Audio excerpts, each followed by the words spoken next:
Hey, Clint, I'm the first, though. Hey.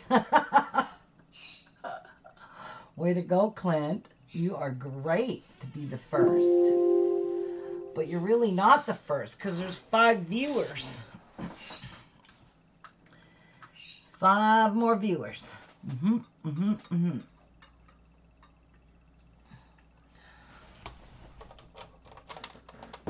What's new, Clint? Hi, Rajul. How are you? I'm first. Oh, hey. Yeah, you beat me. So today, I want to make a sewing machine mat. So I'm not using my actual cutting board here. I kind of need to put it here because I have so many cuts in my mat here. It's not even funny. Like, seriously, a lot of cuts here. But, like, from about here to here, I have, like, a ton of cuts in this mat. So,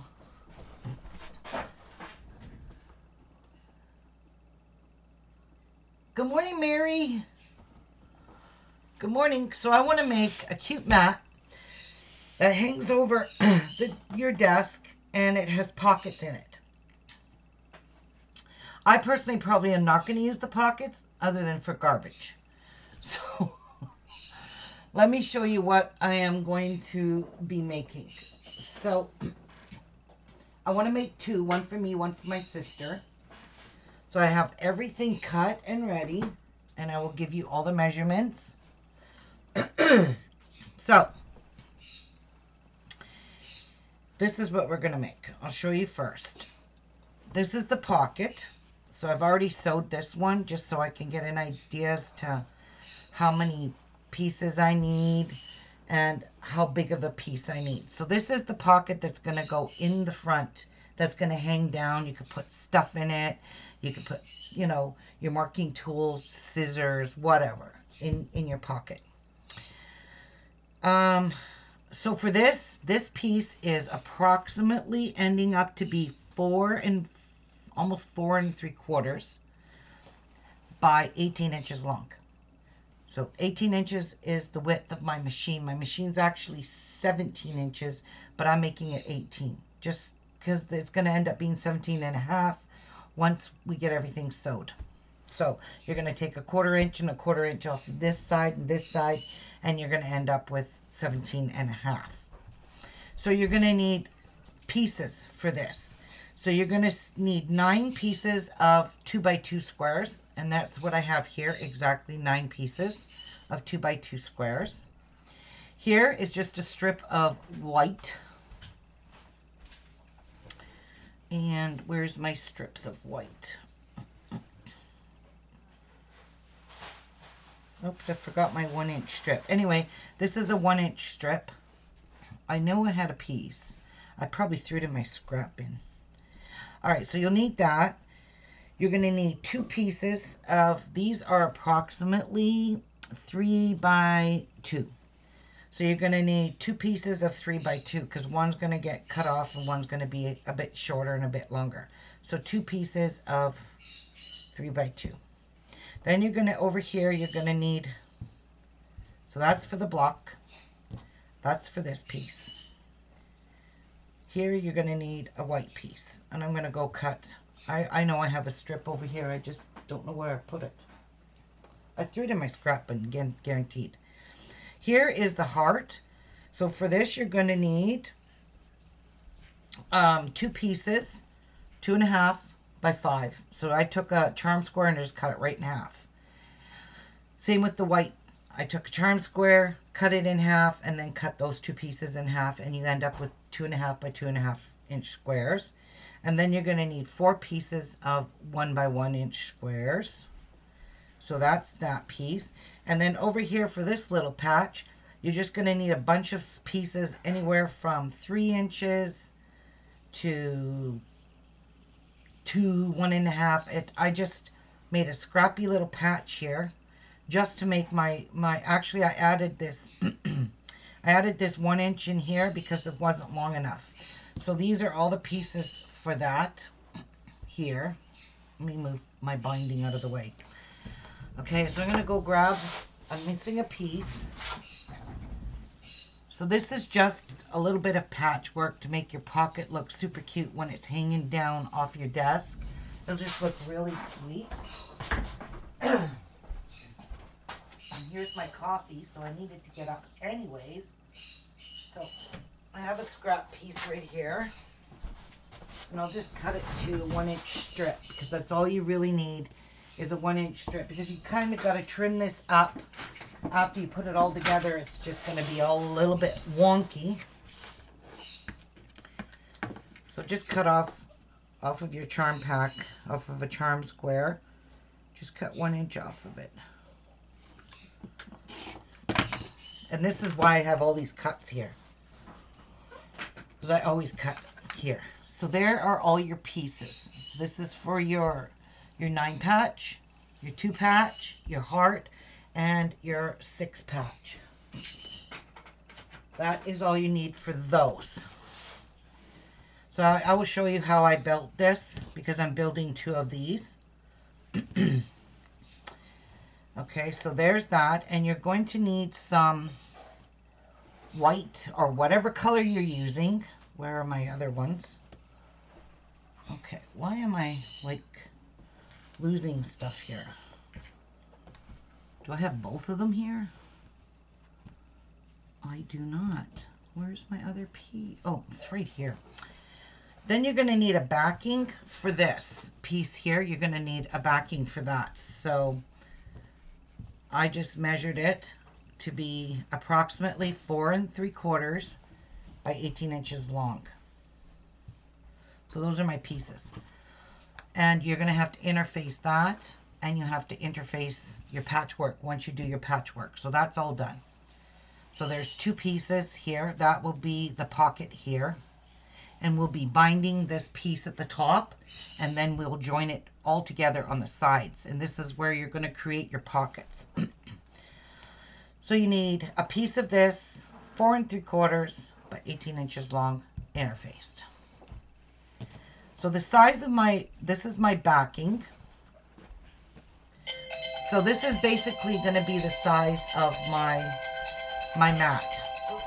Part of it's going to hang off. This part here will hang off of the shelf. And then my sewing machine will be sitting on here. So I'll be able to slide my sewing machine around and move it around on the back. So this is the back of my fabric. This is 21 inches. No, this is 21 inches by 18 inches. So you want it 18 inches long because you need your pocket to fit. So 18 wide, 21 long. You're going to need your coordinating fabric, and I thought I would use red because I just think that's going to look super nice. So this again has to be exact same as your backing, 18 by 21. Good morning, Lynn. And this part here is going to be my top. This is the part my sewing machine will be sitting on, and this is where the pocket will be down here. So this will hang off. And then my sewing machine will sit on this, and this will be binded all the way around. So it's just a simple little sewing machine mat. And you will need some interfacing on both of these pieces. So I had interfaced this with the featherweight to medium weight on both of these because we're going to quilt this, because we want it to be stable. So this is going to get quilted. And you're going to need some 2.5 inch strips for your binding, which will go all the way around your piece. I've got 3 pieces cut. We need a small piece, an 18 inch piece here, because this part here is going to be bound as well. So, you know, you're just going to take your 2.5-inch strip and we're going to bind this here, flip it over like that, and close off our pockets. Okay, and then we will create our pockets once this is binded. Okay, so. Wanted my social insurance number. Who? You know, the phony calls that are in the newspaper? Yeah? They said if I didn't give them my social insurance number, I would be arrested. I hope you didn't give it to them. No. I told them, I said, well, you think I'm an idiot? I said, my phones have been traced and used are going to be followed up. Okay. So I'm saying roughly around, oh, yeah, I only need, like each strip here, I only need 1/2 of a strip for each of these pockets. Okay, so I'm just going to take this and I'm going to cut it in half because I need just only half. So you're going to need 1/2 a strip for your pocket, and you're going to need 2 to 2.5 strips. So I've got 3 cut. I got actually this 2, these 2, and an extra 1 cut in case I'm short. So I got actually 3 cut here. Wait. Right. Never mind. There is 3. 3 per here, 1/2 for there, and 3 strips for this side. Okay, so 3 strips. Don't know how much I'll need. 1/2 a strip just for your pocket. So you definitely need binding. Okay, so that's for one. That can stay here. This is for that piece one. For that one. Now, you're going to need some batting, and I'm going to use this cotton soft batting between mine. I want it to stay kind of flat. My sewing machine is going to make it flat. And this is just scrap pieces. You can see I zigzagged it to sew it together because it was ripped there. And this piece wasn't big enough, so I added a piece and zigzagged it and then trimmed it all off. There I ended up with an 18 by 21 piece of batting. Hey. Oh, thank you, Mary. Isn't it cute? I'll show you what fabric I chose. It is this stuff here called Bada Bing by me and my sister designs for Moda. It's just a really, really cute fabric. I just love it. All the colors in it. It's just so bright, so cheery. And I mean, that's going to be fun to look at. This fabric here, I had a chunk, I had a yard of this. Not even. I had 18 inches of this to cut into strips because that came with one of my sew sampler boxes, but I didn't use the pattern because I didn't like it. So I'm going to get started here. So we're going to do 2 of them at a time because I'm going to make my sister one. And we're going to do this little piecework, our little patch job here. We'll make all of our little patches and then we'll sew them together. So, no big fancy thing here. So I'm going to lay out my patch for that just the same way I did there. So there's that piece, that piece. These are 2 by 2 pieces. Okay, so you kind of need to trim it anyway. It's going to end up getting trimmed off because your piece. Patsy, I finished her bed. Oh, did you? Yeah. Thank you. This piece, no, this goes here and that goes there. So there's my little 9 patch. So cute. Ain't that cute? So you're just going to pick up 2 and sew them together. Ruby, did you teach yourself all the crafts you do? Lynn, to be absolutely honest with you, yes, I did. I've had no training of any kind for anything I've done. I just picked up things that I know I feel like I can do them, and I do them, and if they don't work out, then I don't do them. But yes, I most certainly did pick up my own crafts. Everything I do, I learned all by myself. Quilting, you name it. I learned it all by myself. All right, so we're gonna sew the blue to the orange one. And then pick up these two pieces, your next row, and just chain sew them. You don't need to take it off. And pick up these last two.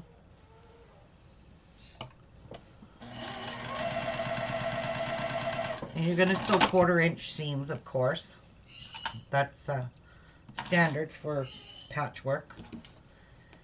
And then you're going to open this up, and then you're going to add this piece.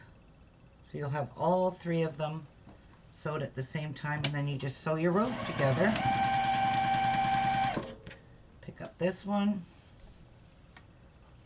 and add it. Hi, Yvonne! And add it to this. I am a jack of all trades, Lynn. I like to do so many different crafts, and you know what? I'm going to be honest. I tried the soap and the bath bombs. That's just not my thing. See, I did it. I tried it, and I could tell myself in the end, I tried it.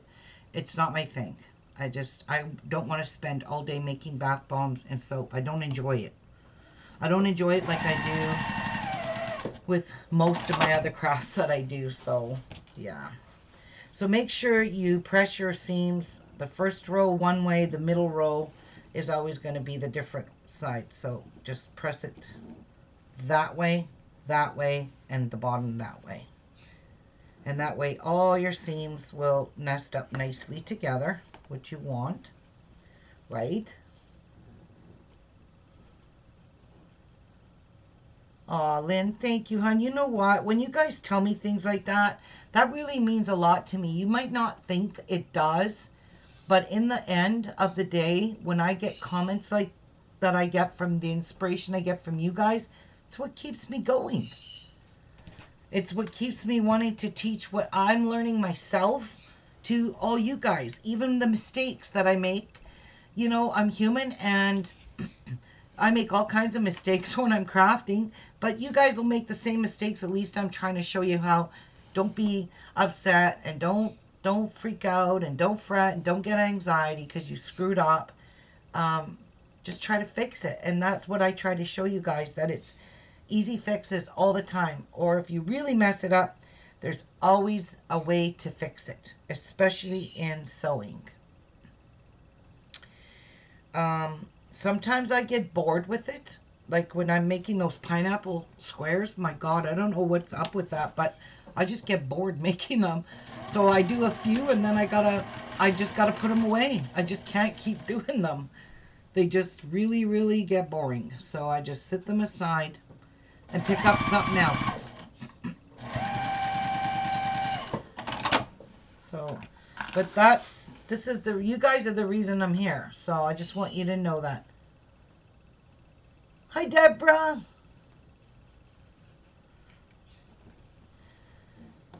Okay, so I forgot to turn on my iron, but you should always iron these little patches as you go, because they don't stay flat. So if you don't keep, whoops, I'm sorry, I moved the camera. If you don't keep your things, oh shoot, if you don't keep your things ironed, it's going to be hard to judge the actual, the length that you're going to need. So keep everything pressed. Like I'm going to finish this block. I want to iron it before I actually sew it to the next piece. So I'm just working with a little bits of 5-inch squares that I cut into little pieces. So you really don't need a lot. And you know what else? If you want to take a whole, like a whole pack of 5-inch squares, which is usually about 40, 42, you you can make yourself a big panel and cut your panel. And there's your background. And then just use whatever you want on the back of your work. You don't have to, you know, spend big bucks to make little things like this. Just in cost, less cost. And I'm just trying to match up my seams here as best as I can and nest them. Not that it's going to matter on a little tiny pocket. Oh, you do, Deidre? Or Deborah? That is awesome. Yeah, Jeff told me, why don't you do more tatting videos? See, this one didn't line up, and I don't really care. I mean, I'm not going to fret over, oh, God, look, that didn't line up. It's not going to really matter because you aren't going to really look at it. Nobody's going to see it. So you really want to give that a nice, good flat press before you actually sew it. Because if you can see, as smaller these pieces are, the harder they are to just finger press them, and I can't. Aw, Mary. You guys are so sweet to me. Thank you. You guys are too sweet. Now our next, whoops, don't lose our little heart pieces. Now our next piece is, we're going to make this little piece here. So I'll show you. I'll leave the block here so you guys can kind of see what I'm doing here. The next one I'm going to make is this little blue strip. And all I did was took two pieces of the pieces, and they're not directional. So I'm not even going to fuss over that. I'm just going to sew them together. And who cares if the line's straight or if the line's crooked? Not going to matter. Okay, and then you're going to obviously press it open. And you don't need to trim it yet. Don't panic over trimming it yet. Okay, so there's my piece. You can see that the green is the one that got chopped off at the bottom, and that's fine. You can chop off whatever color you want, whatever you make. So we'll get this one pressed. That was easy, wasn't it? And now we'll do our little heart. And this is fun to make. The heart is super fun to make. Actually, I think I'm going to cut. So scrap this 1x1 piece. Scrap this. I want these to be a little bit bigger, and I want the heart. The reason why is I used 1 inch, and when I trimmed this all up, you can barely see the white in there now. Do you see what I mean? You can barely see it. So what I'm going to, this is going to be my sister's, the messed up one. Just letting you know. Shh. Don't tell my sister. She'll never know. So make sure you give these a really good press. It's always easier to sew things together after they're pressed. Okay, so these two pieces are done. So we've got this piece done. Okay, Iron, you can move for a minute. So we've got this piece done. We've got that piece done. We need to put our 1 inch strip in here. So that piece there, and then we've got our 2 inch piece, 2.5. This is 2.5, 1/4 inch seams. So you're gonna put that in there like that. So cute. And I'm gonna go and cut, I'm gonna grab some more white. I'm gonna cut them 1.5 by 1.5. Watch out, Coco. And I got stuff that I just threw in my scrap bin. Coco, go on. No, I'm not picking you up. Okay, so this is when I cut strip off of this. So I'm going to cut this to 1.5 because the 1 inch is too small. So let's do 1.5 by 1.5 blocks. And that way you will really see them. So you only need 4. And I'm obviously going to cut this pinked edge off because you know how much I hate pinked edges. If I could get rid of them, I will. So we'll cut this to 1.5. This is going to be a little bit more bolder in the heart, and you'll be able to see it better. So scrap the 1 inch. There we go. So now I've got my 4 pieces. So this part here is a little bit challenging to make. You're going to take your 2.5 inch pieces, like so. Okay. You're going to put 1 piece in this corner, and you're going to sew from here to here. You're going to put 1 piece in this corner, and you're going to sew from here to here. Okay, so we're going to sew from this side, the outside, to the top. So let's sew those pieces quickly. Now you can fold it, you can mark it, but I don't mark mine. I can pretty much do it. Just wanted to get it all lined up on the fabric though.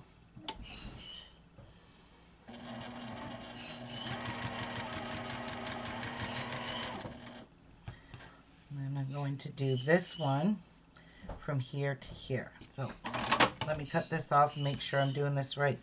Oh shoot, I forgot to turn that down. So that's going to go that way. And this one you want it to go that way. So you're going to sew this one.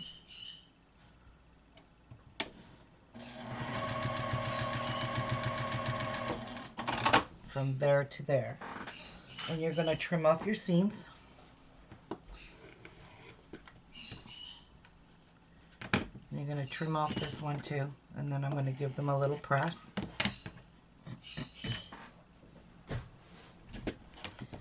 So we have this. And we have that. So let's press those. I can't even reach my iron now.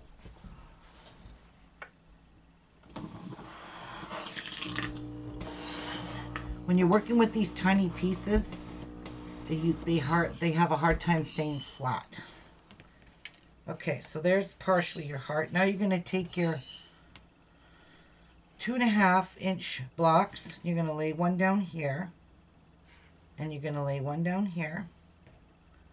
Oh, I don't know why I needed 4. You only needed 2. Oh, sorry. Yes, you do need 4. What am I doing? Forget about this. See? You got to pink this side. Or you got to snowball this corner too. What am I doing? I was going to say that doesn't look like a heart. So you're going to start from this corner and go down to the outside wall.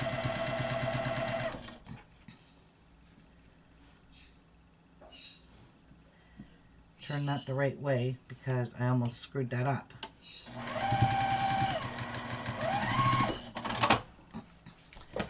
Okay. Now, trim it off. Trim it off.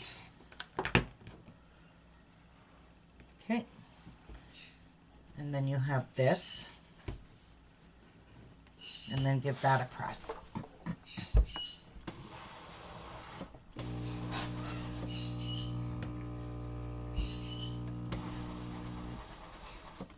There we go. Now you're going to take your corner pieces and now you're going to sew these on a diagonal. So from here to here, here to here.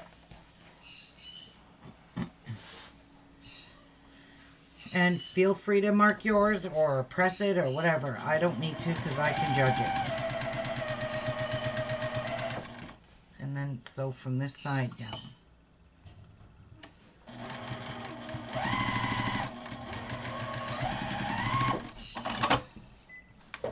Okay. Now, turn that over. Trim that off. Trim that part off.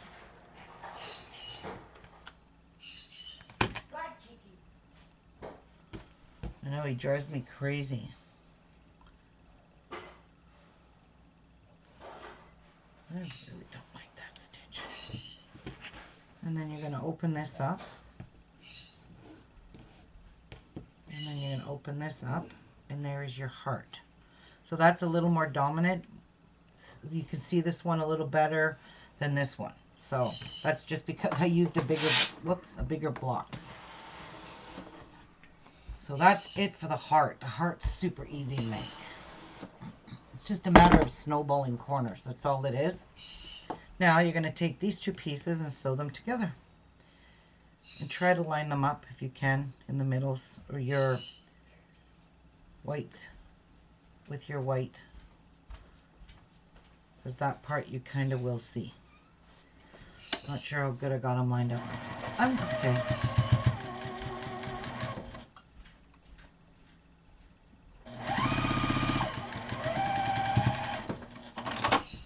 And we'll give it a press.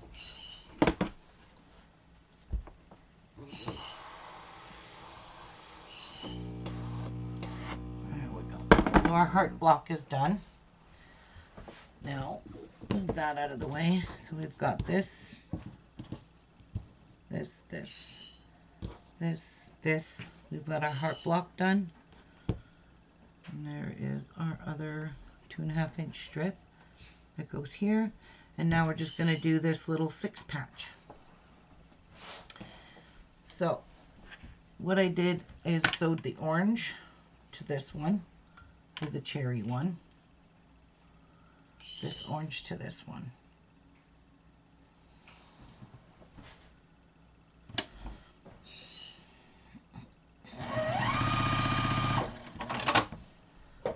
Okay.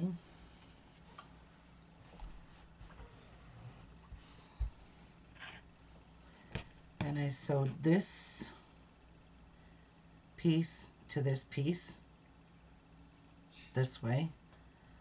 I just went lopsided like that.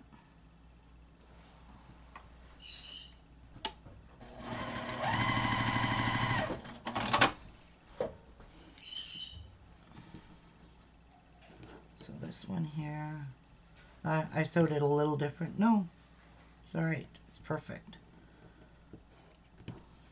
Doesn't matter. So, and then I just left these wonky and I put them together like this and sewed them together. I did not match up seams.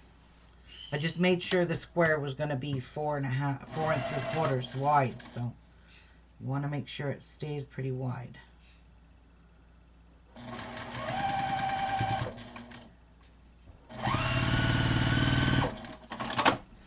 So there, we've got a wonky piece, just cut it off. And then you open up your square. And then we'll just sew these two pieces together.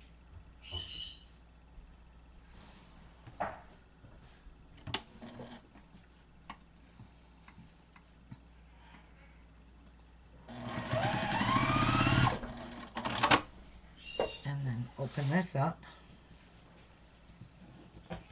And then you're going to sew it here like that, and then we'll trim it down. And there's your 6 patch. It's probably not the same as the one I just made, but it's good enough.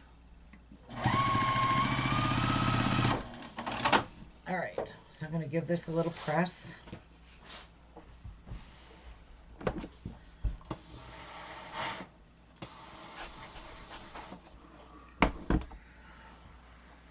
So this piece here, the width of this one is at 1/4 inch. It is 3 3/4. So we want this to be 3 3/4 wide. So I'm just going to trim this off here.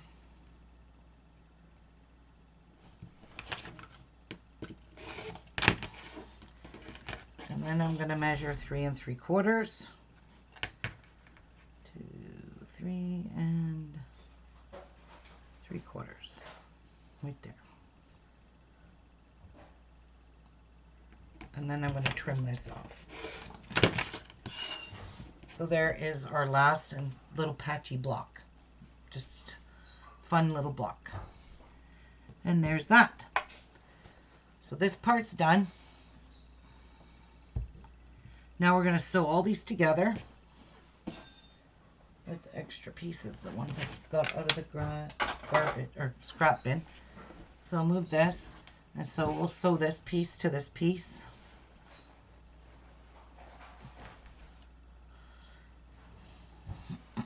So always sew right sides together, of course.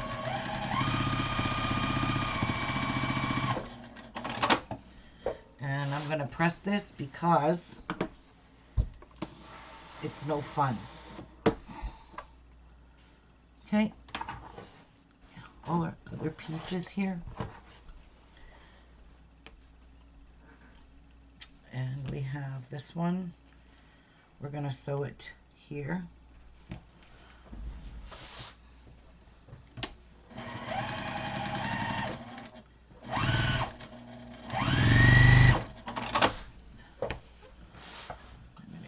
Press.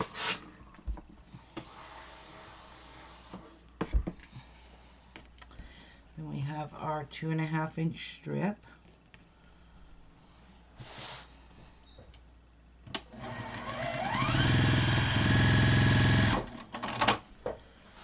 Give that a press. Then we have our heart, which goes this way. Like that. You like it, Mary? Isn't it pretty? Just imagine doing a whole quilt out of stuff like these little blocks. And not have a care in the world as to what size they are until the very end when you will trim them.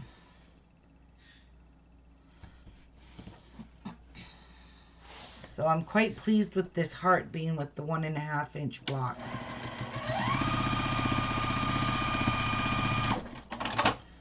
So let's give that a little press. And our last piece, which will be this to there. Perfect size. Oh shoot, oh well. No fretting over that. Okay, so this is our last piece of our strip. Now you can see if it is actually, it is almost exactly 18 inches, but I am going to trim it now and make it perfect so I can trim it or put the stuff on it. So I'm going to try my best to get this. It's not going to be perfect straight because there's way too many wonky pieces in there. So all I'm going to do, line my ruler up with the bottom of this. That way I know my ruler's straight. And this is where I lost the tip of my heart when I trimmed it down here. So try not to trim too much off the top if you don't have to. That way you won't lose so much of the top of your heart like I did. Don't forget there's going to be a 1/4 inch seam in there as well. So I just want to get it straight. See, it's nice and straight. That's all you're aiming for. So this is going to be about 4 3/4, as I have said. So move that back in. And now I'm going to take the bottom off and make it an even 4 3/4. Looks like I'll be touching every piece.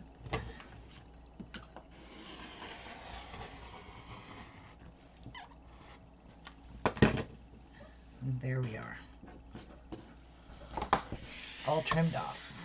Now we have a nice pretty pocket. So I am going to trim off those pinked edges. That will take off a little bit of the edge to make it an even 18. I'm just going to take off a teeny tiny here. Make it nice and straight. And right here where this is not so even Steven. There we go. Now it's completely squared up and it's ready for the interfacing. So yeah, it would be stunning, wouldn't it? There's our little patchwork. I mean, you could make all kinds of patches and just little 5-inch patches and put the whole quilt together. This would make a stunning quilt top. Throw a strip in here, but you got to keep everything. My problem would be to keep the length so the blocks match. The problem is there would be no problem if you just slapped it together and then squared it all up at the end. That way you don't have to worry about your width. Like all your blocks will fit if you make them all the same kind of length. So I'm just going to interface this piece because this is all I have left to interface. The rest of my pieces are all interfaced. So let's give that a good...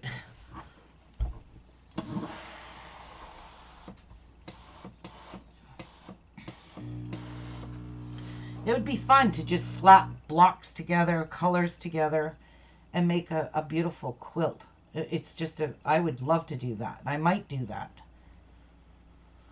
And I may use my scraps just to throw together all kinds of, like I can make all different color hearts and put them in the quilt with scrap pieces of 2.5 by 2.5 or 2.5 by 5. So look for pieces in your scrap bin for pieces 5 inches long by at least 2.5 inches in width. And then you can piece together a bunch of gorgeous stuff. And that is all she wrote. So this part is done. Pretty pretty. Now you're going to take your white backing. So you want to have a backing to your pocket, of course. You want to match it up. This doesn't quite match up to this piece here because I cut it a little too short. So what I'll do is I'll trim off on the bottom so I'm not trimming off my heart. So I'll just trim this little pieces off. Make it the same size. Not that it's even going to matter when it's all sewed together, but I don't know, it just makes your life a whole lot easier.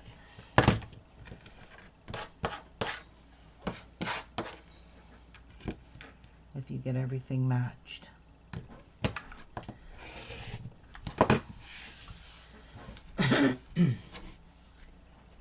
There we go.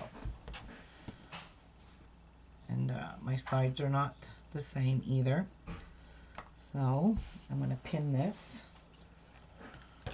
here. Then I'm going to sew it. I am going to pin it. See, one thing you don't have to worry about if you're making this into a quilt is squaring all this up, making the pieces match with the backing. Because that you would do at the very end. All right, so I'm going to square this up a little.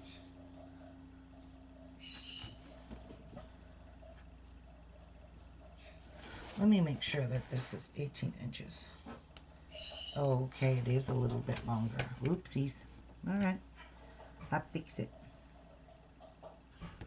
I take off this scrappy piece. Now it's all even there. Take off this scrappy piece.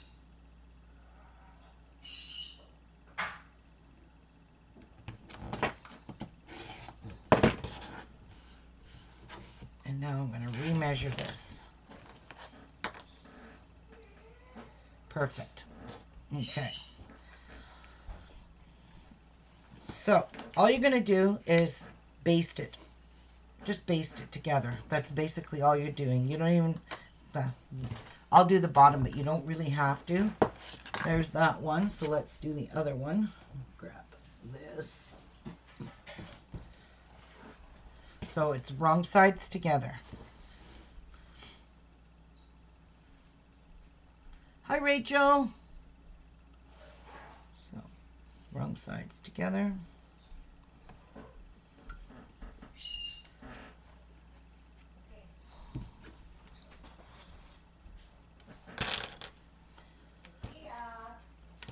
She had her treat, Pats. The breast one? Yep. Or the teeth? Brush your teeth. And can I give her the little brown breath mint one? Yeah, you can. Here's Tia. She'll be Come on, girl. jealous. Whoops. Oh, stop. Right there. Don't grab my hand. Good. All right. Here's I yours. like that. So I'm just gonna baste these. And actually, I'm gonna baste them, but I'm also gonna iron the binding for it, for these two pieces. That way, I don't have to worry about it, because I can sew the binding on right when I'm done. But I love this fabric that looks like an old picnic basket or picnic tablecloth.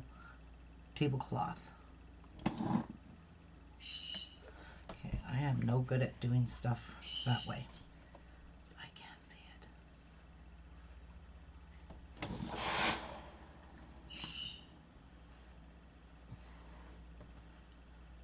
So,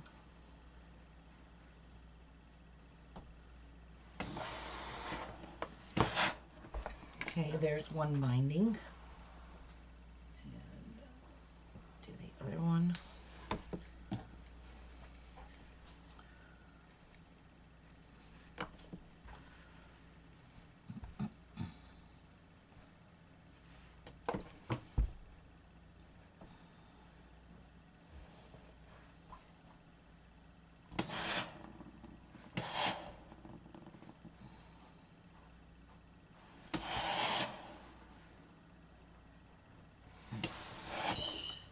Okay, we're good for a bit. Move the iron out of the way. That ironing board gets hot. Okay, so what I'm going to do now is just baste around all of this, just to keep the pieces together. So I'm not doing 1/4 of an inch. I'm doing basically the width of my foot pedal, which is just like very little. And I'm going to take big stitches.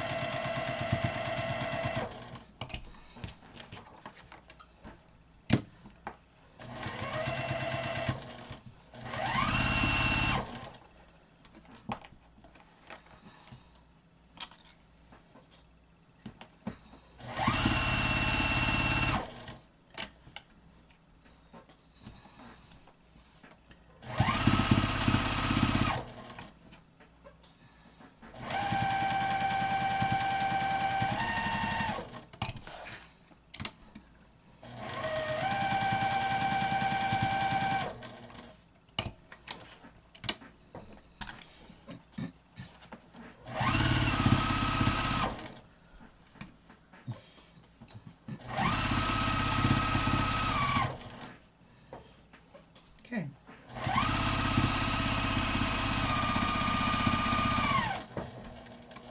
So I have the front and the back joined. We'll do that on this one.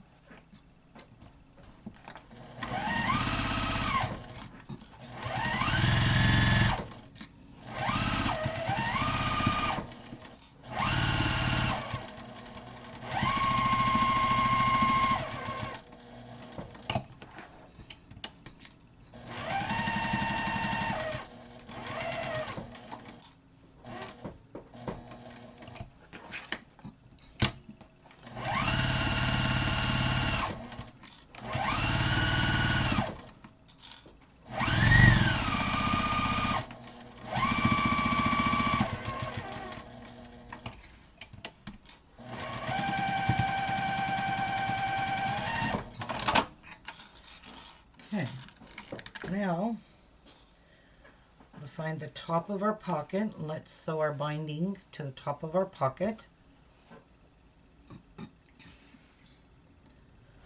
So I'm starting a little bit past out here because that's the selvage edge.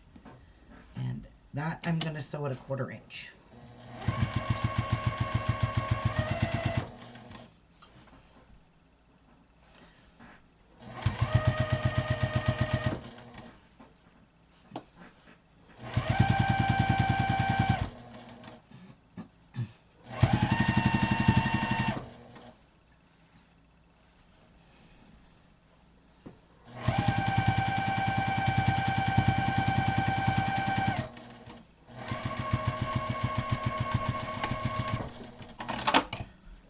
I should have turned my stitch down, but that's okay.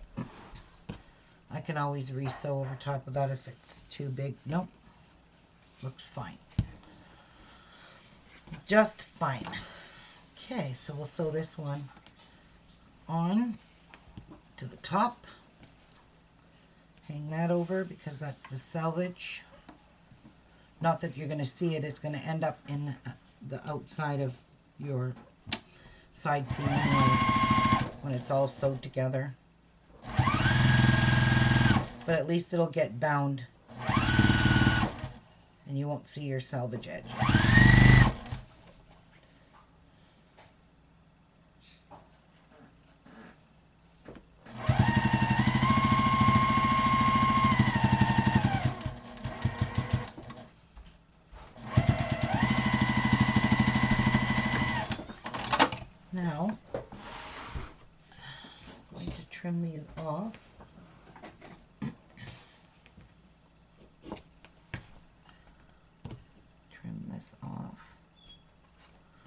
I don't really need these big honking pieces.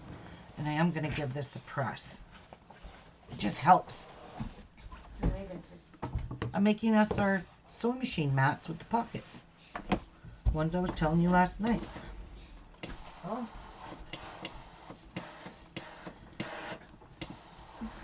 Alright.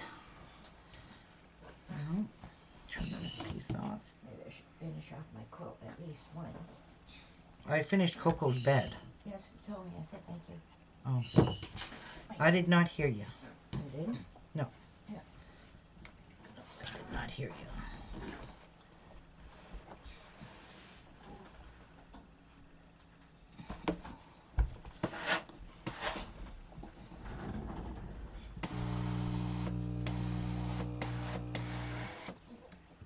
All right. There we go. There. Now we're going to need some pins. Clips, whatever you use. And you're just going to bring this over and clip it. So you have the top of your pocket will be all finished.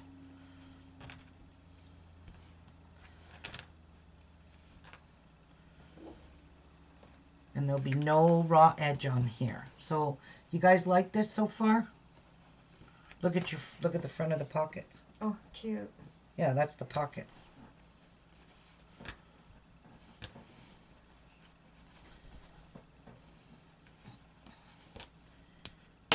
And la-ti-da. So that's that. So we're going to stitch it on in the ditch here, and then we're going to end up going on this side and stitching this part down, just because if you put things in your pocket and there's a big hem, it's just going to snag on it. So that's what we're going to do. And you might see the thread line, your stitching line across the front, but it'll be like it's top stitched, kind of like.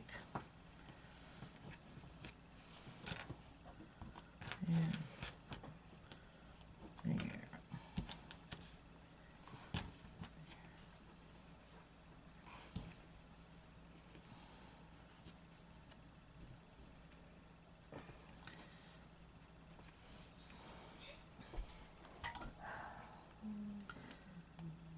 There we go.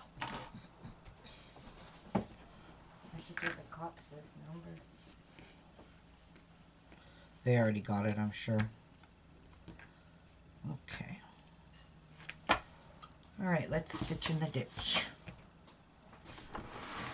And the ditch is going to be between here, where your seam line is. That's your ditch. And it's not easy to do. Ask me, because I do it all the time, and I sometimes don't stay on where I'm supposed to be. So I just do my best. Stay as close to the binding as I can.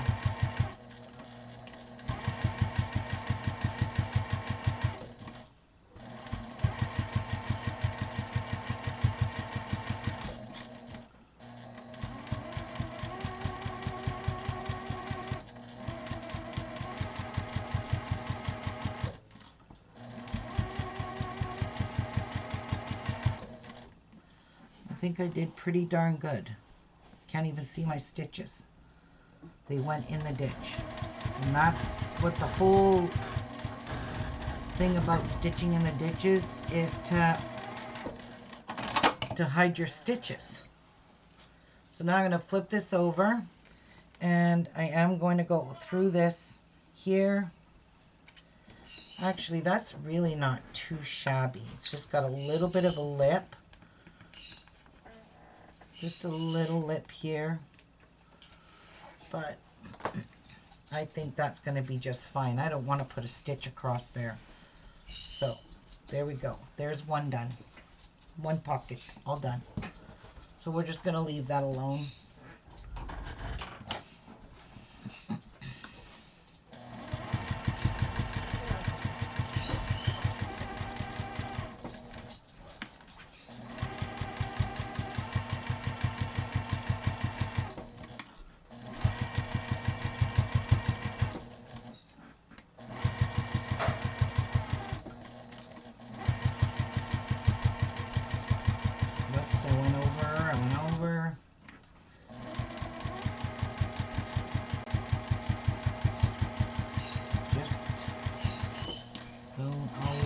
perfect.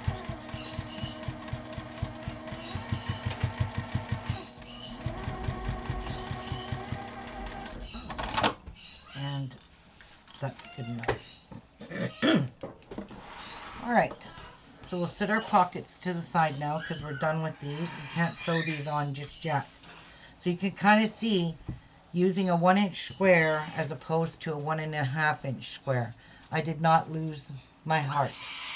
I did lose it here, okay? And try not to trim too much off your top. Try to leave that 1/4 inch so you don't lose your heart. All right? That's something I just learned myself. Okay, so now the fun will begin with the quilting. We're going to quilt these. And I'm just going to do an all over quilting. That's basically all I'm going to do, but I do have to pin my layers. So you're going to take wrong side up.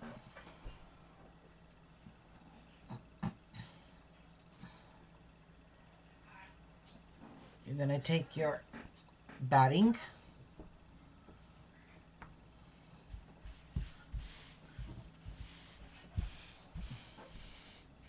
You're going to have to trim everything off later when everything's all said and done.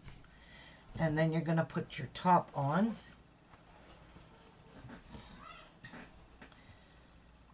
And match everything up. I want to see if my red's matched up there. Not really.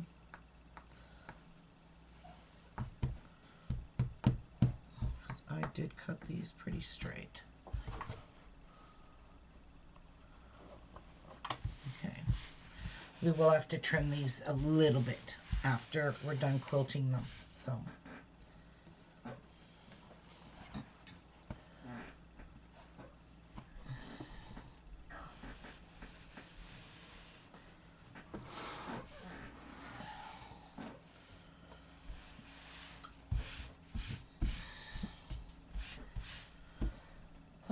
I'm just going to use, I think I should just use straight pins. Straight up pins. Instead of, ooh, that's kind of thick, but it's okay.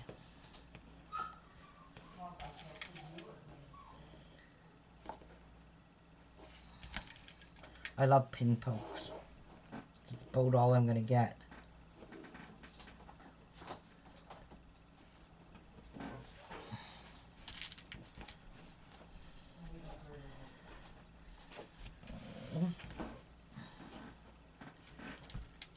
And I'm going to do it in white thread so it stays the red and white theme. So we'll just do some all over quilting. Oh, that's a beautiful pin. That's so bad. Wow, some of my pins are shot. These are expensive pins. These are the glass top ones by Clover. They're not cheap pins.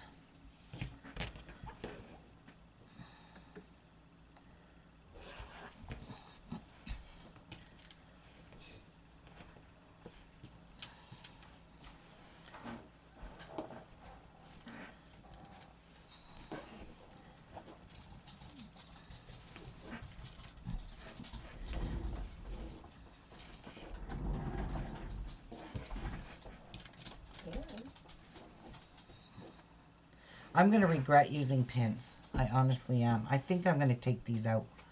Because if I'm going to quilt this, I really don't want to get poked to death with these pins. So what I'm going to do is grab my other pins. My real pins. The ones that won't cut my fingers in my hands.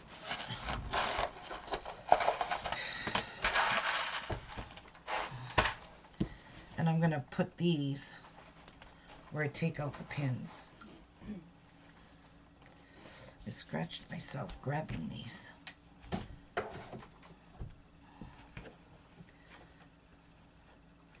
The more pins you put in, the more stability you will have in keeping your layers from shifting when you're quilting. If you only put a pin here and a pin there, don't expect this to be the same size it was when it came out, because you'll have layers that will shift on you. So you really don't want that to happen.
Really don't need those two. Oh, that isn't pinned. I was going to say I didn't need those two that close together.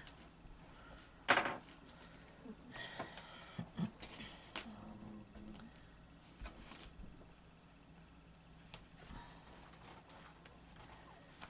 want these things? I don't know. What things? These ones. Where are those from? Oh, those are leftovers? Yeah. Just put them up there. With Up the here, other the other 5-inch ones? squares. Yeah. Up here? Yep. Yeah, I try to keep everything neat. Okay, I don't want that one there. I want it about here. Hey, look.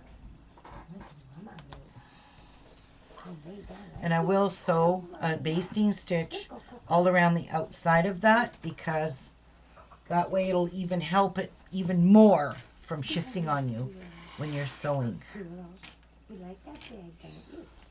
Get down, baby. Hey, you're a good girl. Okay, make sure you don't have anything. And one more pin.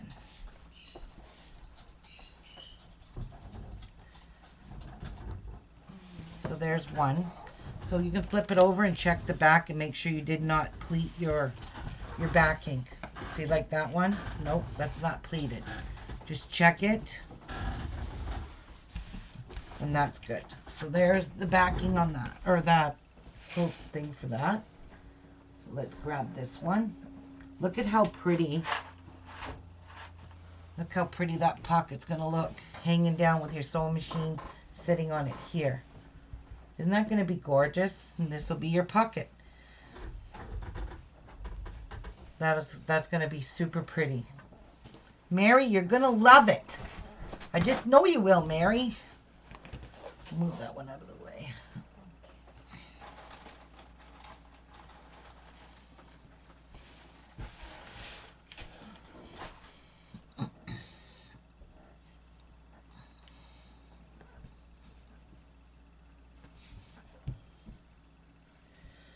This here is missing some here, so we'll push it over like that. Stretch it a bit.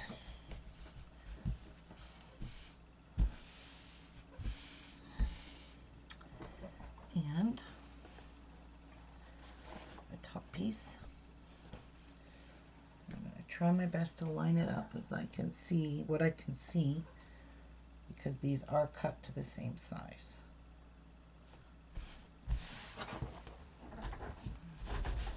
All right, looks good enough to me.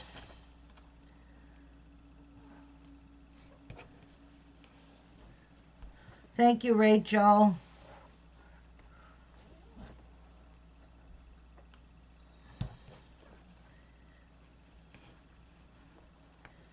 This is going to look really pretty with the white quilting lines on it.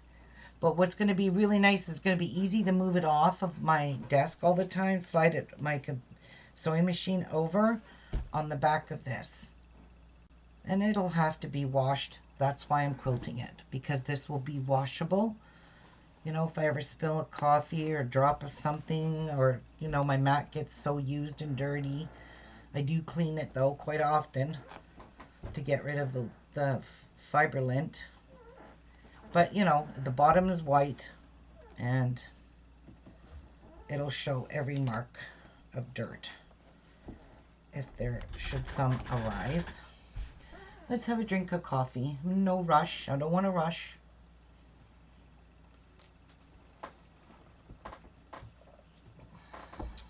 Oh, that's good pumpkin spice.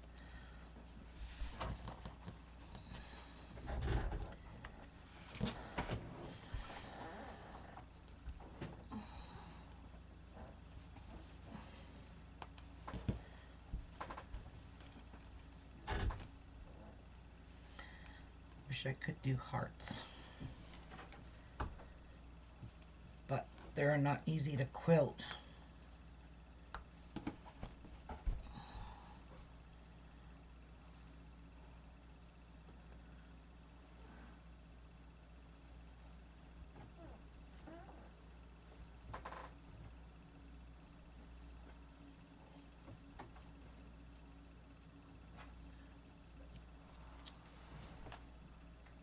I'm renting a room. Oh no.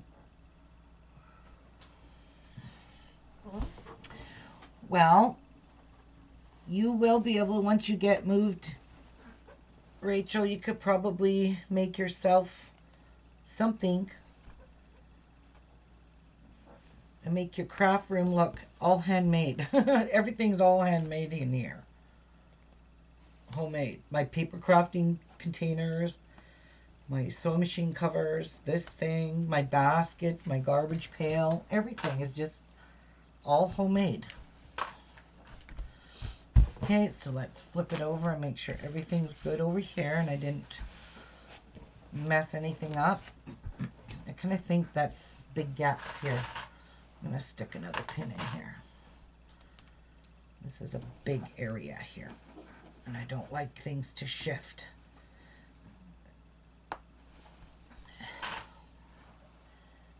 Better to be safe than sorry. Even if it's just a little bit hooked, it can't move. There. All right. Those are ready to go. I'm going to move these off of my desk. Ugh, that really hurt. What? I went to reach with the lid to my container, and it scratched all the top of my hand.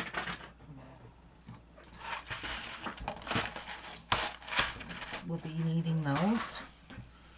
And these here, guys, I'm just going to sit over here. And I'm going to run for, let my doggy outside. Wow, look at this pin. I don't even know how I did that. Look at it. It's completely wonky. I plan on it for sure. I might have to come and visit you to learn more. Oh, you can come anytime you want, Rachel. You're welcome in my house. Everyone is.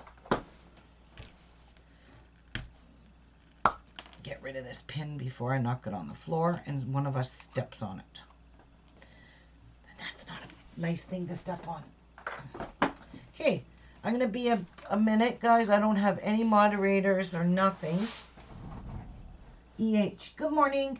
Do you have to pre-wash your fabrics before you start working with them so that they don't bleed like the red, making white pink? Okay, that's a really, really good question.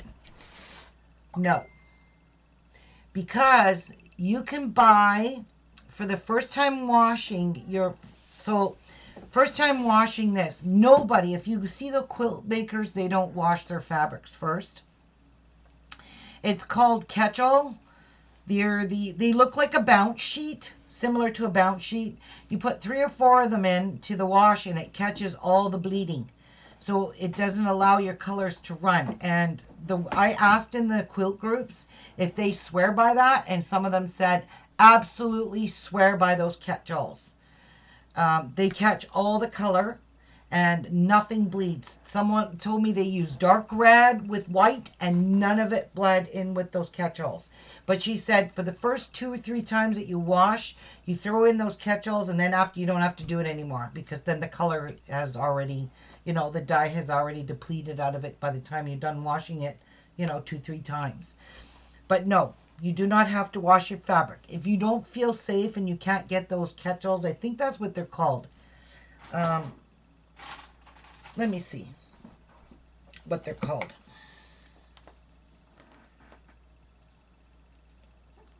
Uh-oh. My phone died. I'll be right back, guys.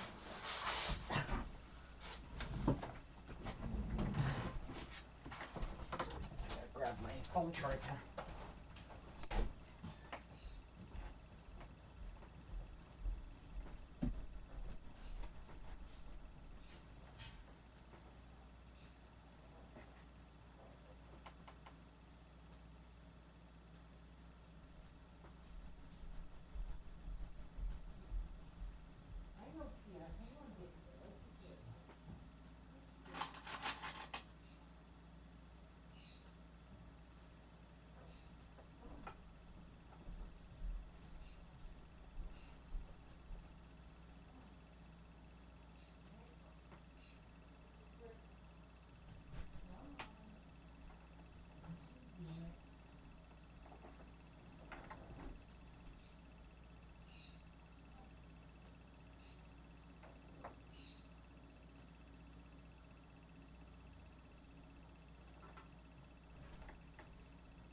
My phone is like dead as a doorbell.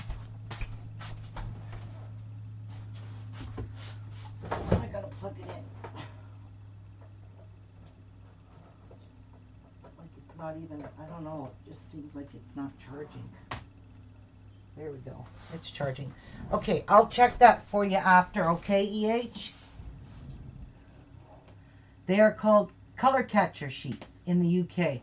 Yeah, they are. They're color catcher sheets, color. Anyway, I would throw 3 to 4, maybe even 5 if you feel safe using 5. I would throw that many in. First time washing something red and white, especially dark colors. The pale colors, I don't know. I wouldn't fret over that too much. But for this dark, yes, with the red and the white, oh God, yeah. You want to make sure you don't just throw it in the machine and put it in warm water and hope to God it doesn't leak. Okay, so I'm going to come up close so you guys can see the quilting. And I'm going to move forward. How's that view, guys? Is that good? Is that good? I'll move over a little bit. Is that good? All right.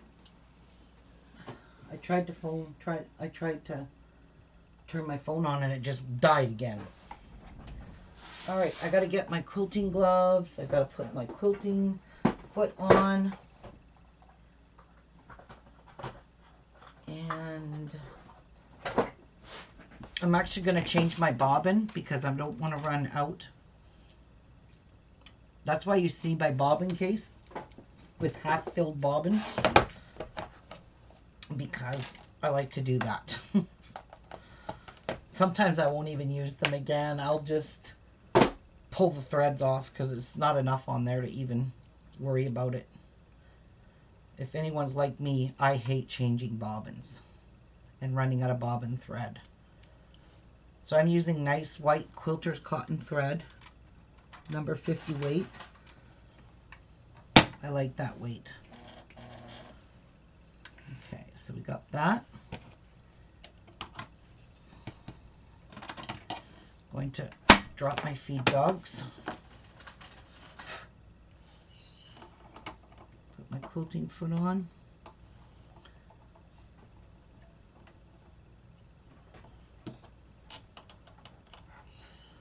And now, set my thing, slow my speed down, set this to 0,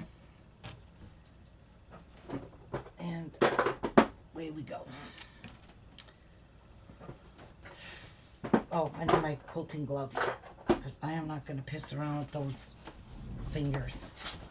And my quilting gloves are in my pouch here. One of these. I think it's in this one. Nope. It might be in this one. I think that's one of the first things I put in here. Yeah.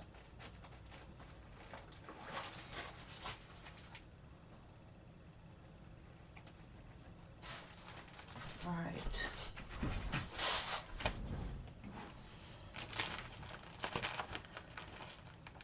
Oh, you're welcome.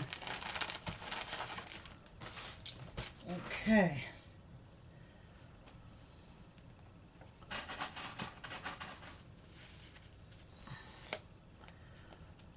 My nice little gloves. I have black marks on them. From my machine, of course. Touching anywhere on it. All right. I'm gonna have a drink of coffee.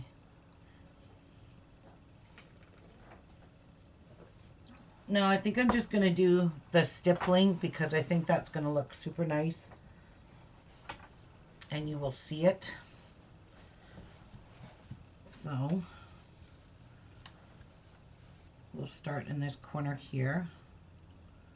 Actually, I'm gonna bring up my bobbin thread through here. I want to bring it up onto my fabric, you see?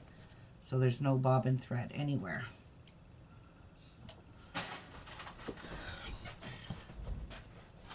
Okay. We will take a couple of stitches just to tack that in place.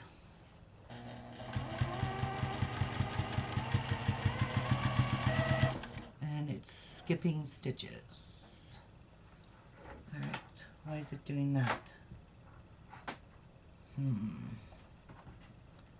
That's off.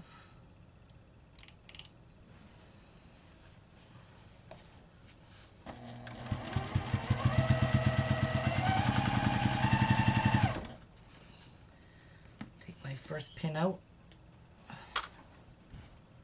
And I think it was skipping stitches because I'm going too slow. Because I got a stitch regulator. Most machines are built with stitch regulators in them. Alright, let's just try this.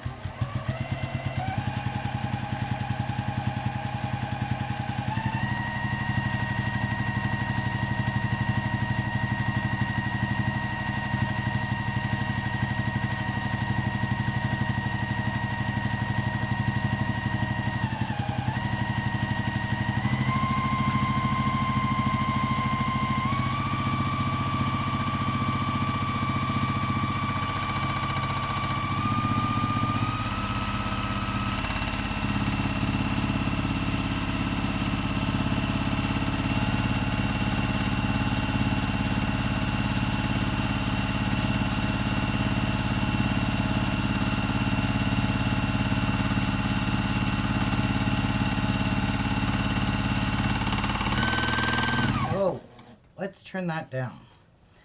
And I didn't bind it all the way around because I'm going to do it after. So that's what, can you guys see this? Not really. Maybe if I put a light here, over here. It's pretty dark. There's a shadow. I don't know how to fix it. Maybe that light. I'll move it. You just tell me when it's bright. More. Push it over. Yep. It's got to come all the way. There we go.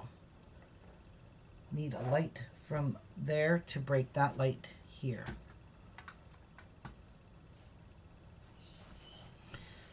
And I'm going to move this pin. Yeah, I don't want to go that super fast.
There's Kathy. There's Jeffrey.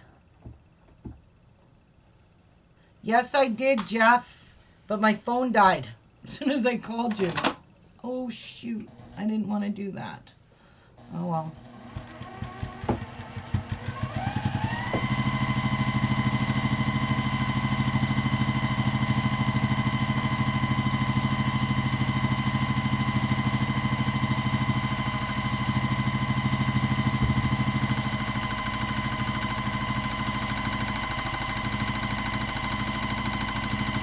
And this crooked line here, you ain't gonna see it because, but that's how you do stippling. It's just looks like a bunch of puzzle pieces. What do you think? Do you guys like that? That's gonna look so nice. So let's get rid of this pin too now.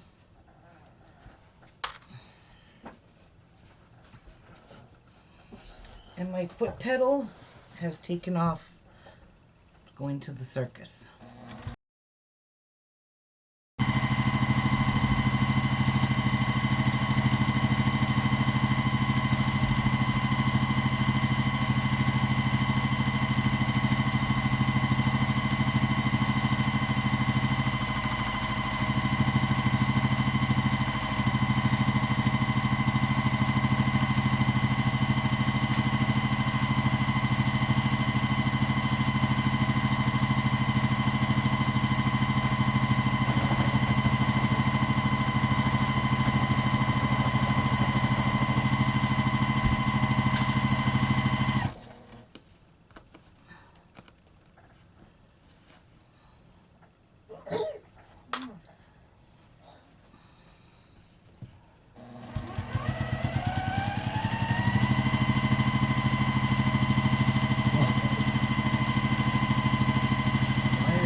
Yeah, it's cute.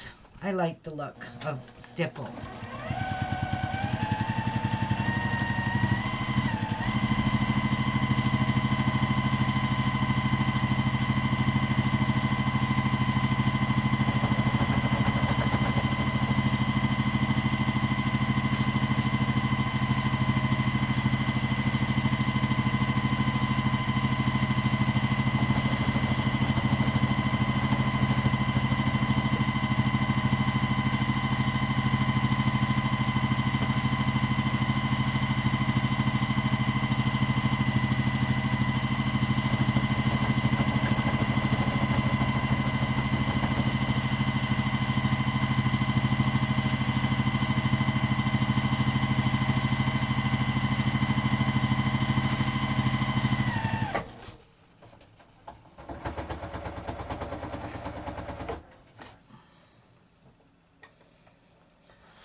Okay, carry on.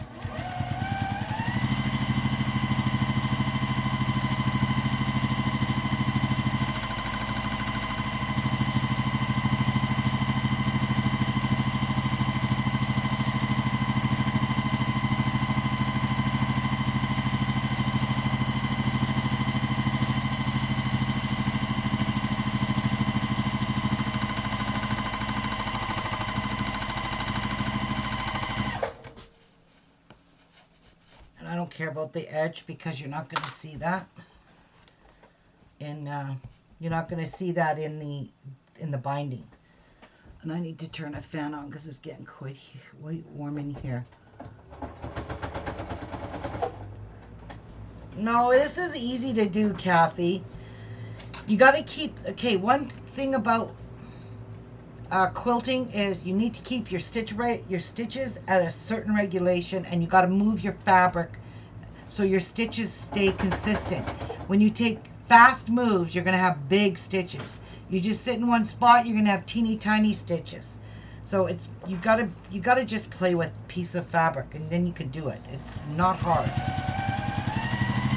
That's why it sounds like I'm going super fast, but really I'm honestly not. My machine is below the half speed. When I get it up to par, then I know how to move it again.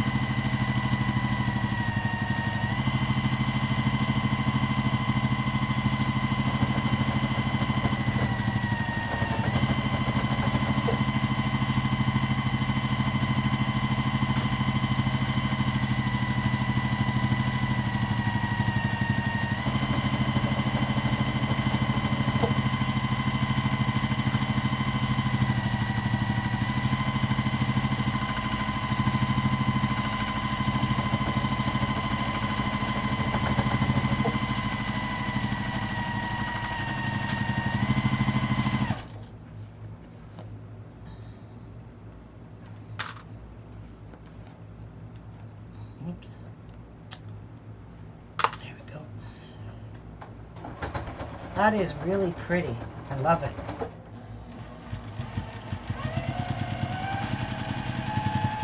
My foot pedal keeps taking off.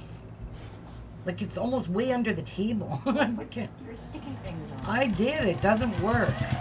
Look what it did.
Whoops, missed. Oh well.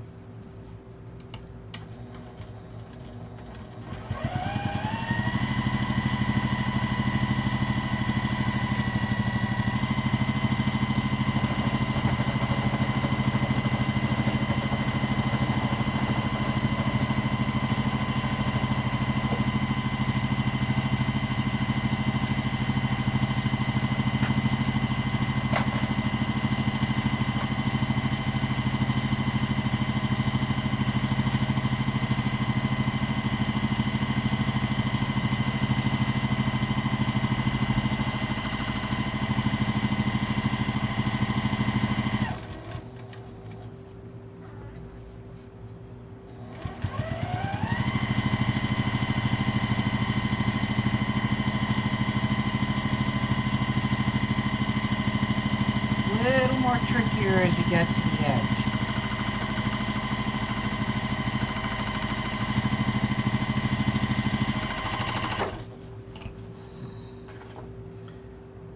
And that one is done. So I'll let you have a full see of it. So that's about all I'm going to do on that. I just stippled it all the way around. I mean, it just looks super nice. So let's see the back. Look, no puckers. See, no puckers, guys. That's what pinning does. Hi, Edith. All those pins stops the puckering. So when I put my machine back, I'm not even going to bother to outline it. I'm going to just trim it all, square it up, and then bind it. So I don't really need to stitch all around the outside. I got as close as I can in here. So that one is done. On to number 2. We'll start again. We sure will.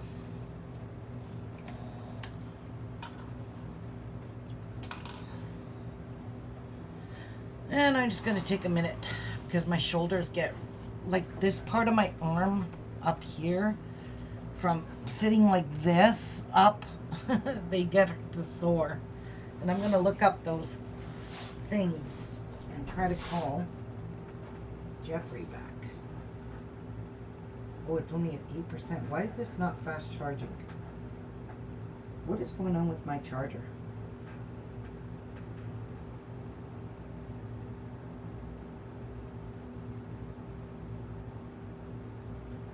Where's my white charger that was for this?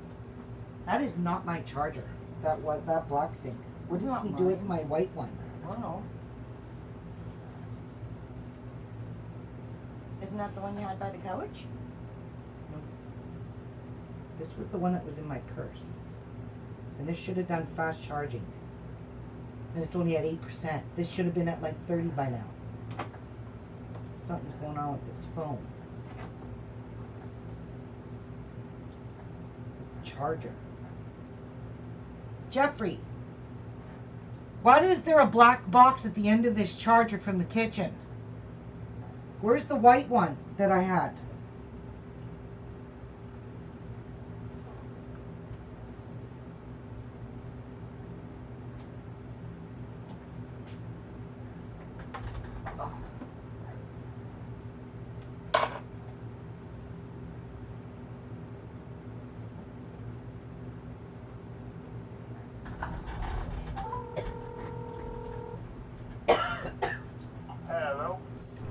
Where's my where's the box for my charger? So that one I think I'm using for the earphones that I had, because my earphones that came from Top Hatter didn't actually have like something you plug into the wall. It just had the USB. So where's my white box for this?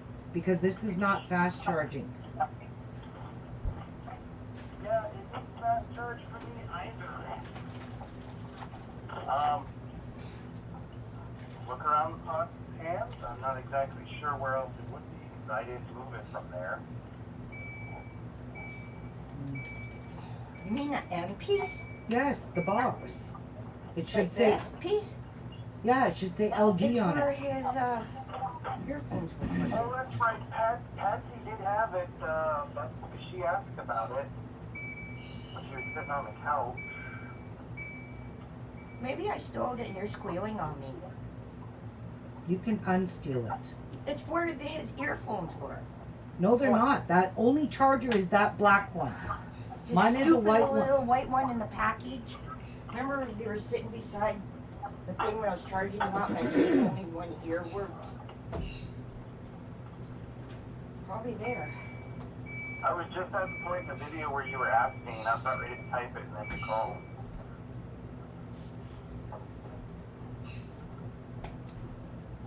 Alright.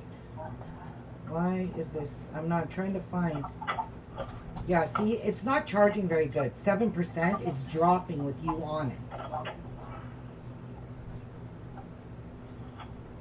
Yeah, mine charged very slow. Mine took the whole day. Yeah, this is not the right charger, Jeff. You gotta use the LG one that belongs to our phone. Or Samsung. It says Samsung. Never mind LG. If I don't find it, I'm gonna flip out. You don't find what? My charger. Is this what you're flipping out about? That I've been telling you over and over and over where it was? Yes. Well, listen to me. Instead of flipping. Look, get over here.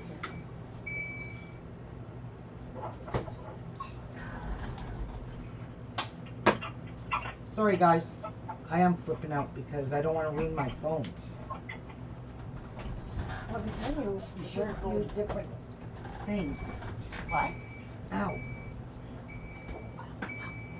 Oh, it's stretched the muscle.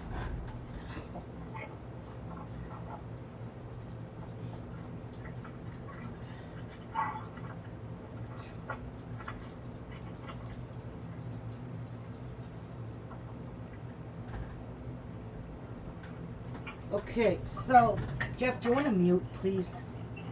Yep. Okay. So, this is what you would need for your quilt. It's called color catchers. So, if you're washing something like this with the red and the white, you definitely want to get something like that.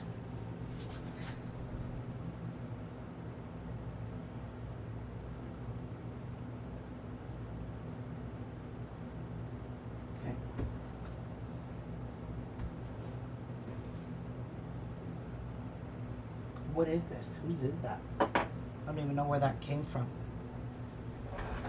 It's Jeff's, obviously.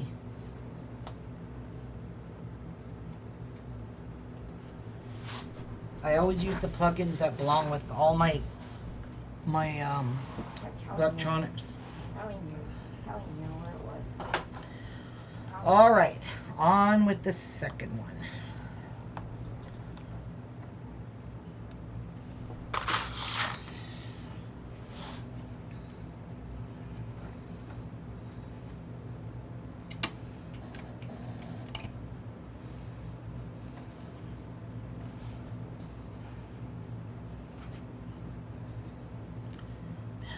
Not easy to do with these gloves on.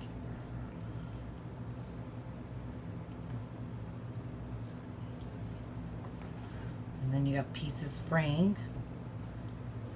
There we go. Get out of here. Okay. Nice big long thread. Takes a couple of stitches. And away we go.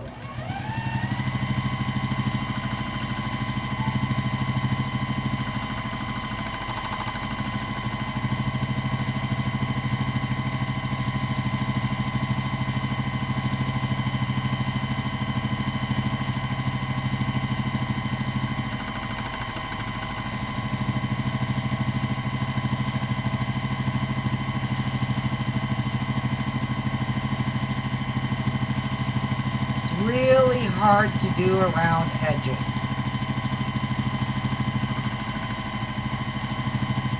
As you can see.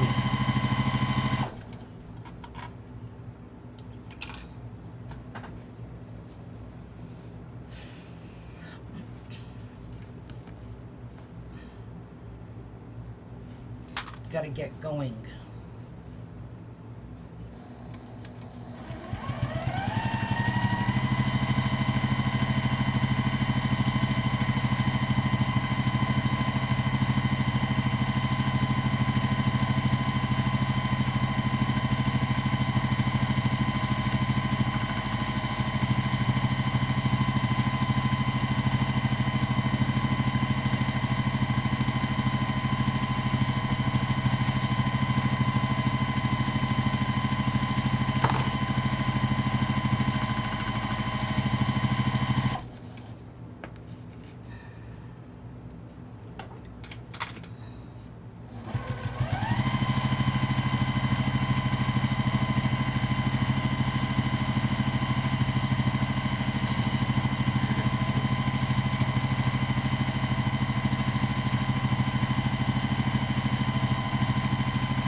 water break on Otto Street. Yeah, that's in Curd River, actually.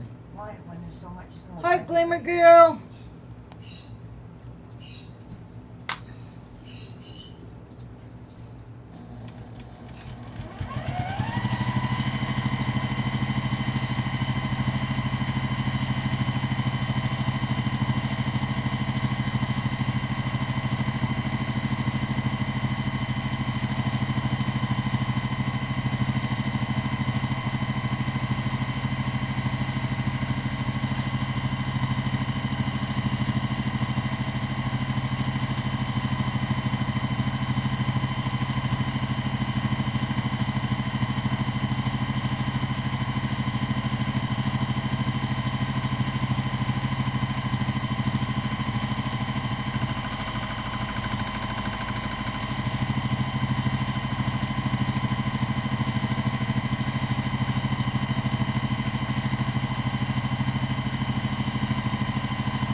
Don't want to get myself stuck in a corner. I'm going to have a drink, rest my arms for a bit.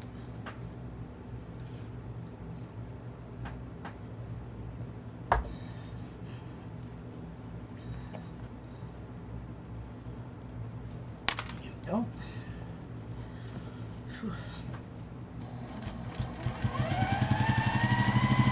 Whoa, see, I move too fast and it'll take big stitches.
Hi, Karen.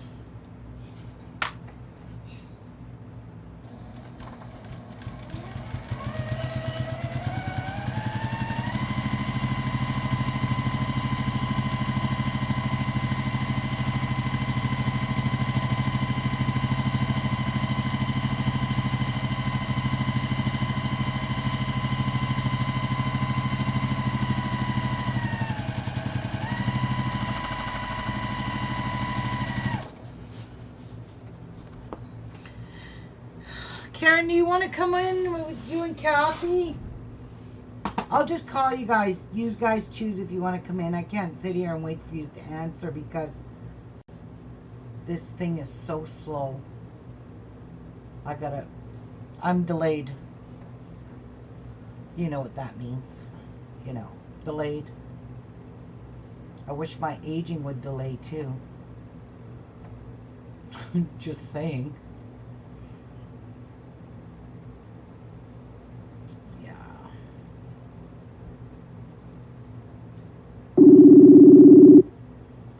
So it's calling them. And whatever one wants to pick up. Hi, Tanya. All right. Hey, Ruby. Good morning, Karen. Is that Kathy? Good too? morning, Ruby and Kathy. Morning. Yeah, we got Kathy too. Hi, Kathy. Morning. How's your back doing?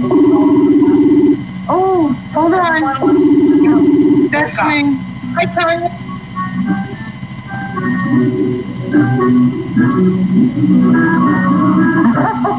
Kathy said, not me, I'm too medicated.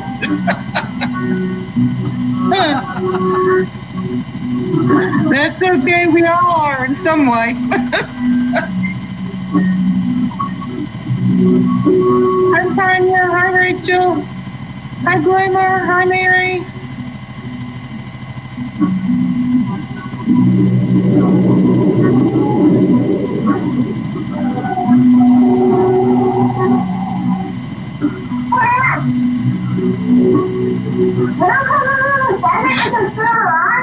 Of course not.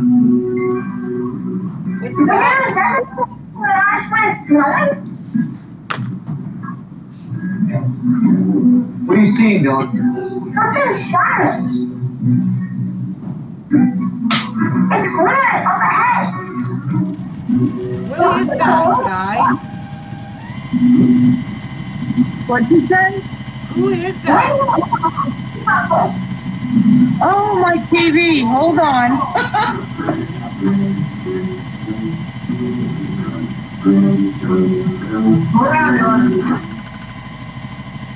I'm sorry, didn't even think about that. That's all right. I was gonna say, somebody's screaming at someone. Because that's basically what it sounded like. Yeah, it's some kind of ice age thing taking over. And they're trying to get out of its path. Right, right. I like sci-fi movies.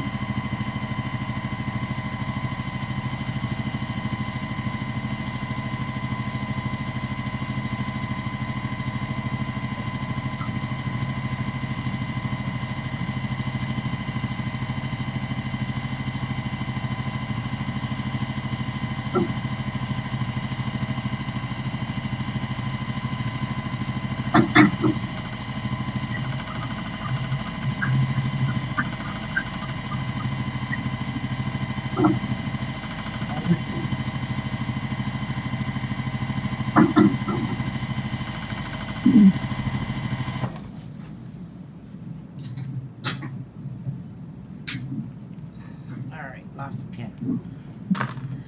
Okay. Whew. One more little. Ooh. That's what happens. Let's pull that out of there.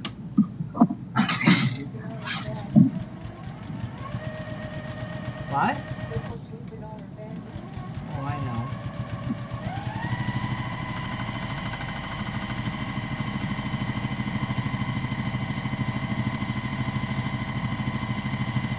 Hard to maneuver around that edge.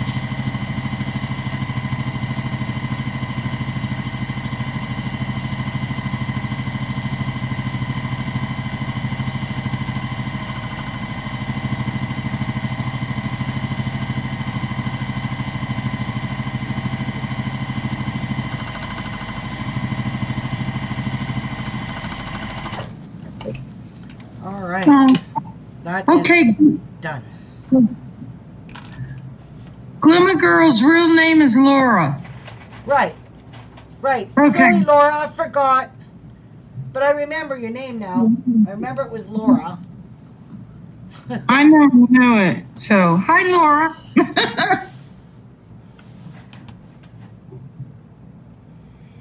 So I'm going to zoom back out now. I'm waiting to see the other side, but you're not done yet, are you? Yes, I am. Oh, okay, well. Yeah, you just got to wait for the YouTube part. Yeah. And the other side, look at that. No puckers. They That ruined YouTube. really looks beautiful. Oh, yeah. You're such a tease when you know we can't see it. Oh, you can see it. Okay, I got to reset my machine now. Reset the dials to 2. That should be at 2. 2. Speed. And bring up my foot. And bring up my plate. All right. Okay, here's the thing. What are you stitching at when you're doing it freestyle like that? Oh, you got to change all your settings. The top, this, and that all have to match. To do free motion. And then you got to take your feed dogs down. I know about the feed dogs, but I couldn't remember about the thing. Does that Your bobbin and your tension thread should always be matching. Okay. There we go. Oh. So did I run out of thread at the same time too? I did. Holy macaroni. That is really dirty in there, guys. Oopsies. I have to clean that a bit. That is super, super disgusting. I'm just going to grab my little paintbrush. Okay. Hello, Frank. He says, hello, Ruby.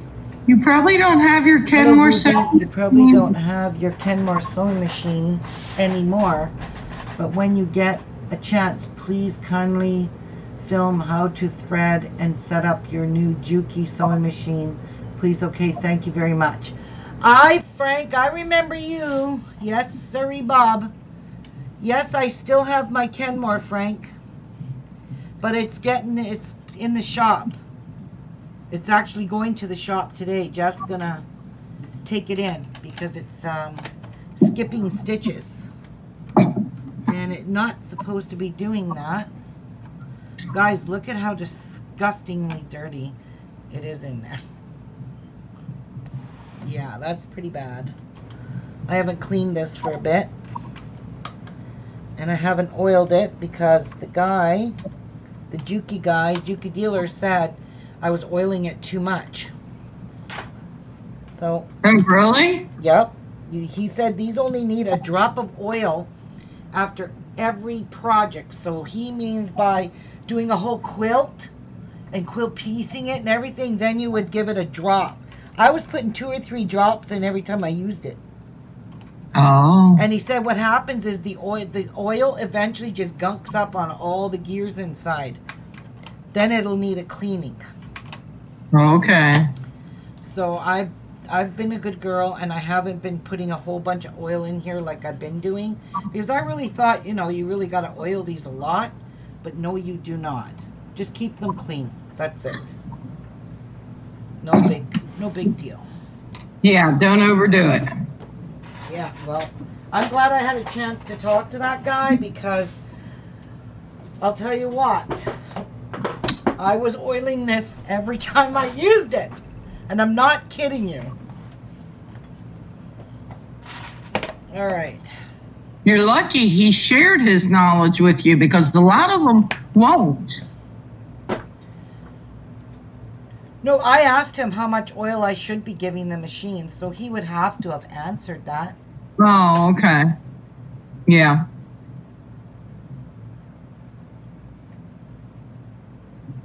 I will get to it, Frank, for sure.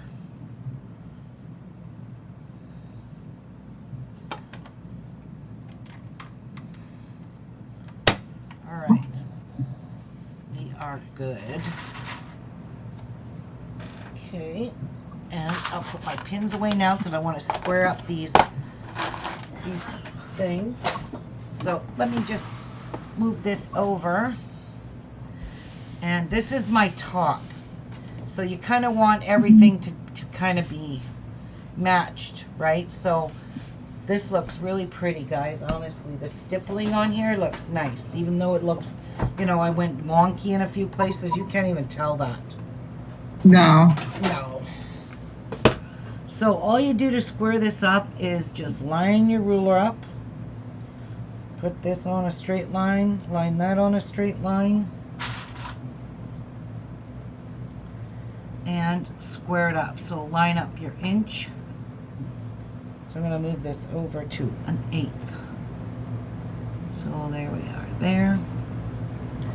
And I'm just going to take off all this unnecessary stuff. So it's nice and flush. You want to do that on anything you ever quilt. Take off these frayed pieces. This thing here is so annoying. Alright, so I'll line this up on a line.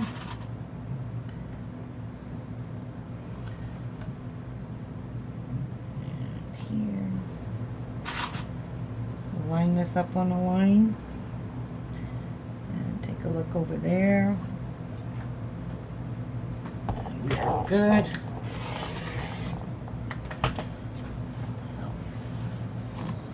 That over.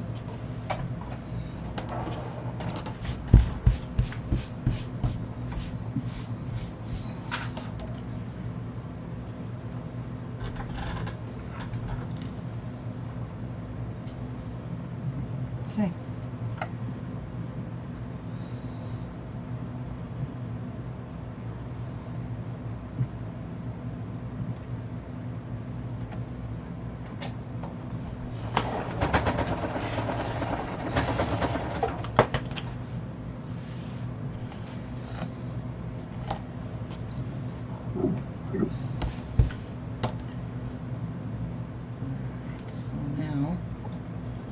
This is the last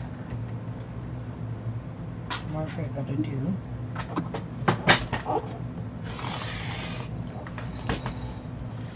And there we go. This one is done. So it's all squared up.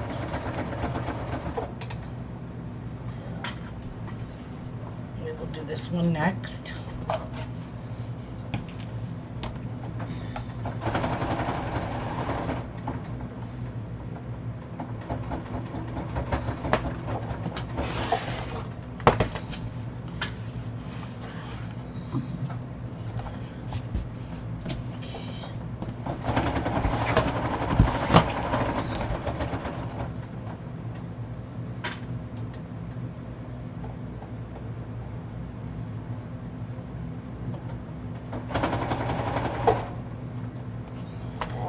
Where did Kathy go?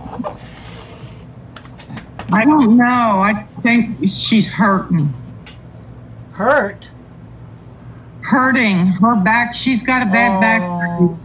And she said when she came on that she was on a lot of meds right now. So. Oh, poor Kathy. That's going to be really hard for her to sew with a back that's giving her havoc like that. What? I don't know. She might have injured her back. I think that's 9 times out of 10 where back pain comes from injuries. I got arthritis in mine. That's where mine comes from. Ooh. Did you ever injure your back?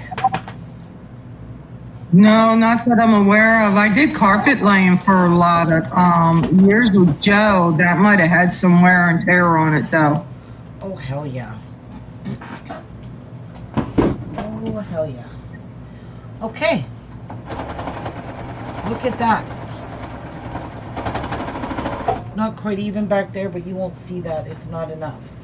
So I'm going to take one of my pockets. And we're going to we're just going to sew on the sides, and you can see it's a little bit wider than this now because I've had to square this up. So,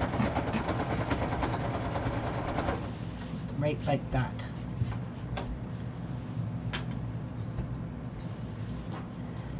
I will trim that off after I get the pocket sewed.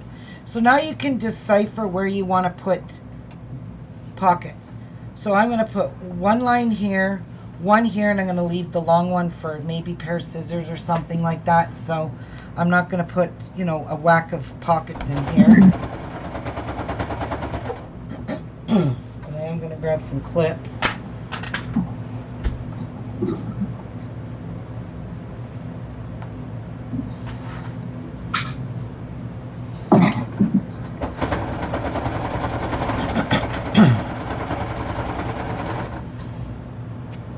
Okay, so let's stitch this down ever so lightly. So I'm going to do about 1/8 of an inch away. Well, I really can't. I got to trim this first. So I'm going to make my first pocket. And I'm going to try to stitch in the ditch. Stitch in the ditch is the easiest way. What? I said stitch in the ditch is the easiest way. Yes, it is.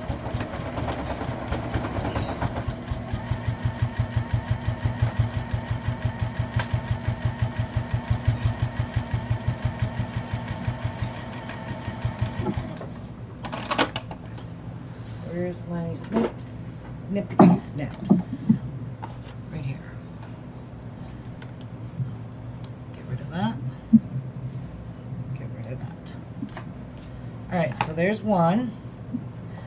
And then we'll sew this one.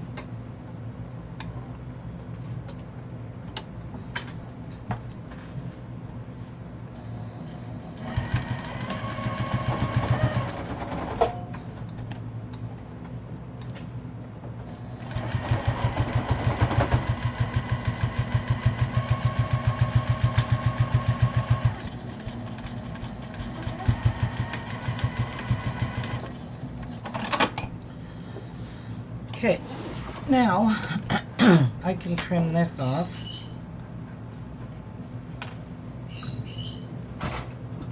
So I can just give it a bit of attacking. Tack it down a little bit.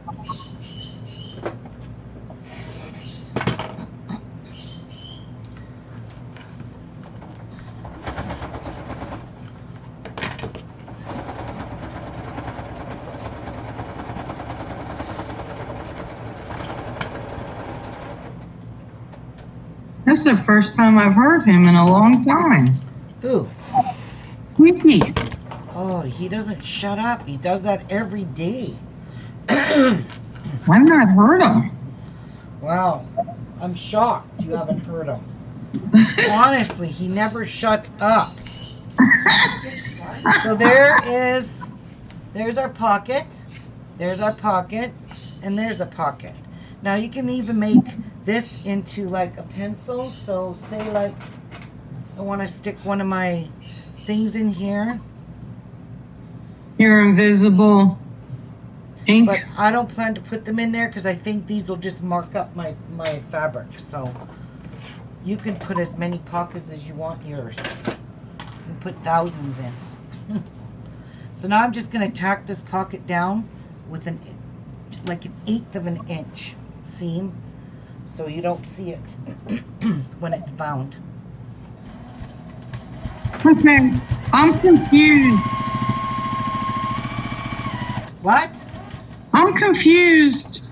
Why? Where does the machine mat go? Does the machine sit on top of that? Sits on the red and this hangs over. I'll show you.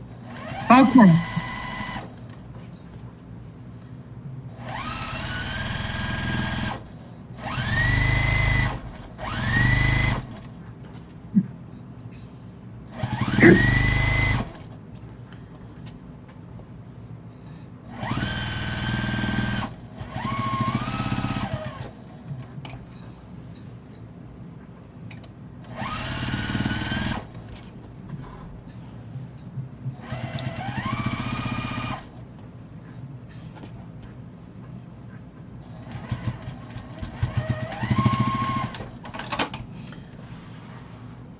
This part here hangs over the table. So this part will just hang down like this. That is so cute. And your sewing machine sits on here. Okay. Yep. Okay. And then it's easy to maneuver. I'm not going to put stuff in the pockets. I'm probably only going to put threads and garbage in here. Oh, okay. Yeah. So this one's done. So let's do the other one now. Get this one's pocket sewed on.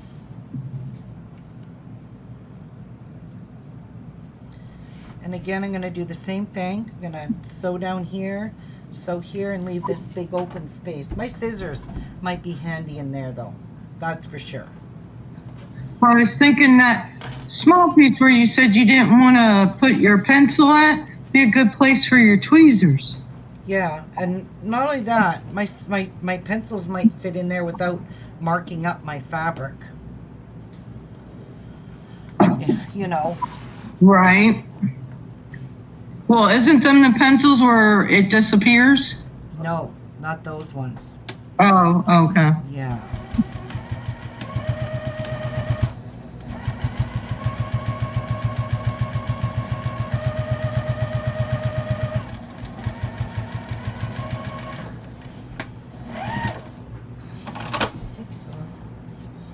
What's wrong?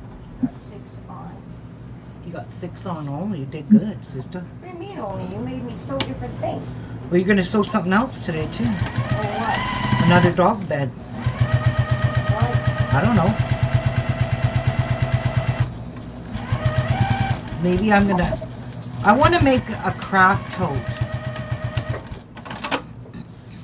Well, you, later when you want to cut my material for me to make another small one?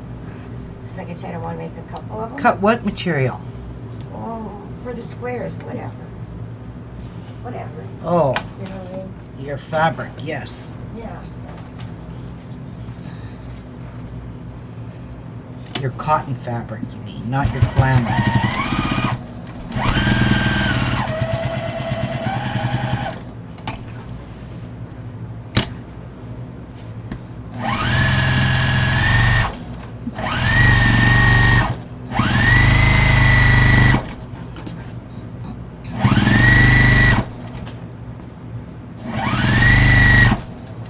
Move along with it.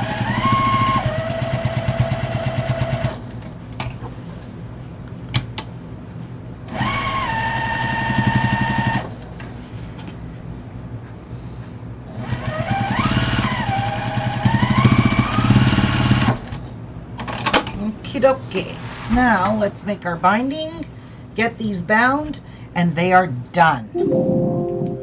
How cute are these? These are so stinking cute. I like the hearts on them, the red patch. That one, yep. I showed how to make that. And look, nice clean pockets. There's no messy lining showing, nothing. Nice clean pockets.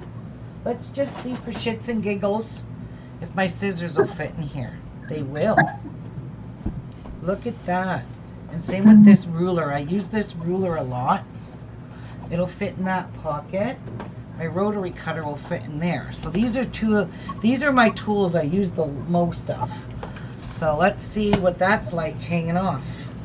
Oh, stinking super cool. That is the bomb, except this ruler is too high. But there. So you can set this off as much as you want off the edge. But this here, look, there's my ruler. Oh, wait, guys, I need my scissors. Hang on. These are too big for that, though. And this.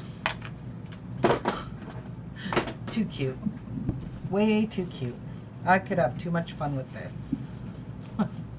So let me just see how much binding I need to sew together. So we need 1.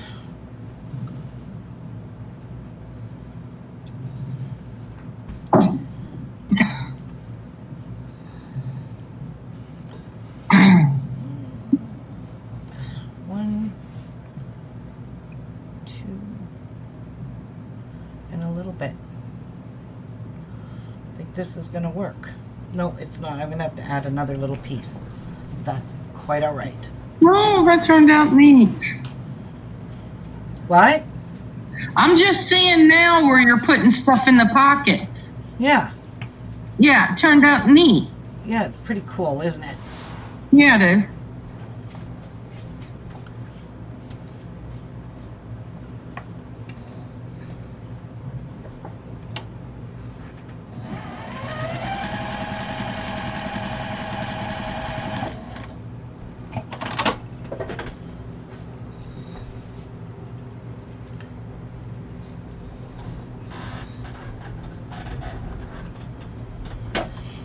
Okay. So I'm gonna have to sew another piece. So I could sew a half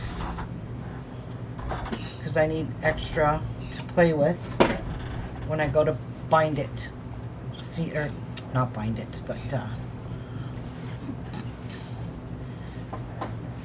seam it together.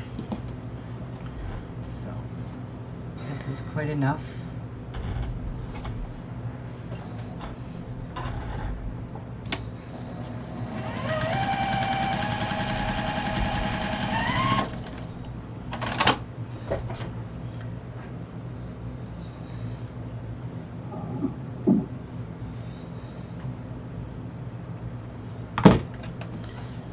Okay, that's good enough for one. Now let's do the other one.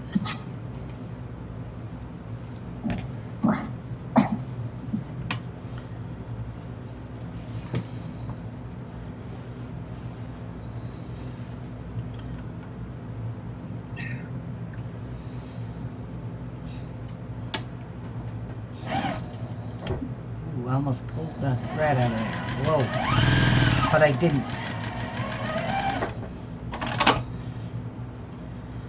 That one and this one.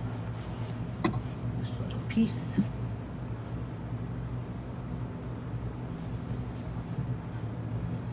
Let's not try that again.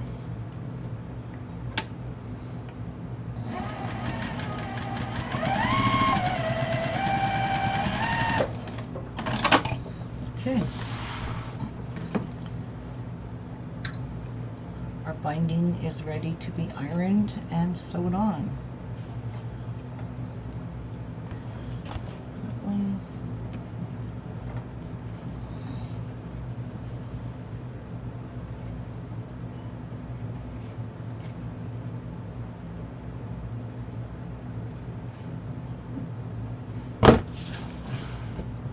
Okay. And that one's ready. All right, now I need to iron them.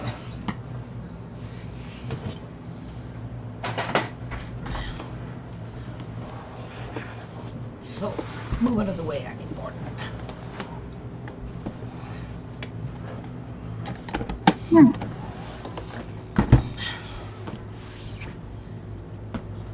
Okay.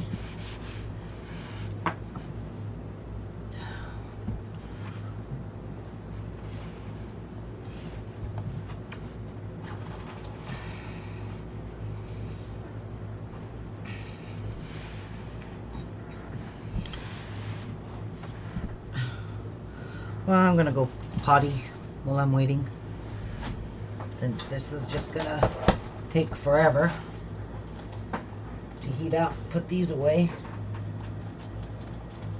So what do you guys think of these? I like them so far. Mary said it's too stinking cute.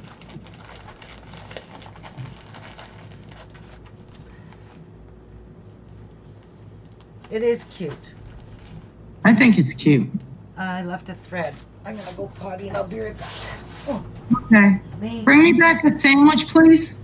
A sandwich? My name's Ruby, not your maid service. You haven't called your maid yet today, Karen. Oh, Ruby, you break my heart sometimes. Wow. Laura says, so cute. I love the heart. Everybody loves the heart. Well, the heart's what makes it. I know, right? That cute little heart. Yeah. I know, Muffin.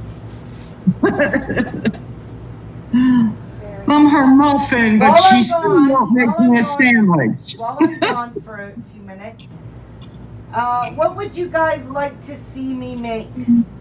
What would you like to see me sew? Give me some suggestions. Maybe I know I want to make a craft organizer where you just stand all your stuff up in it, but I got to figure out a pattern in my head.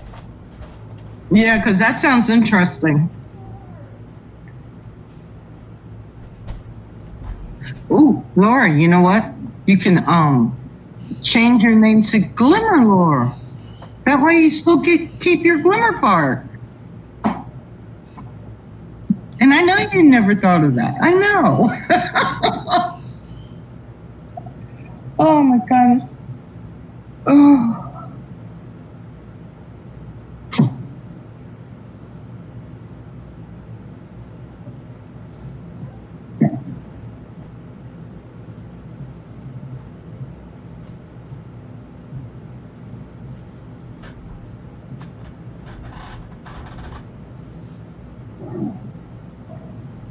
Hi, Patsy. Hi. I hear you squeaking over there. That's for Bones. She's got me chained. Now that I can see.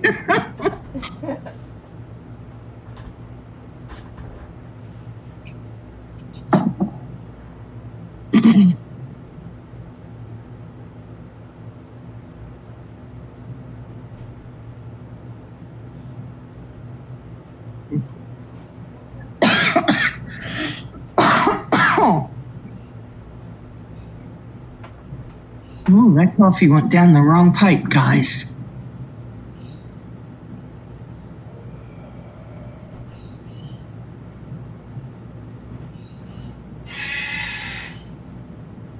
Oh my gosh.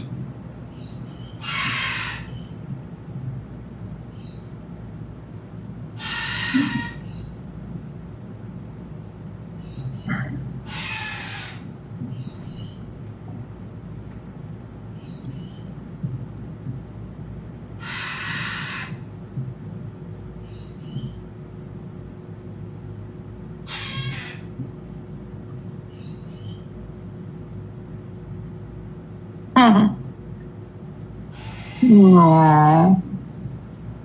No school today, Mary?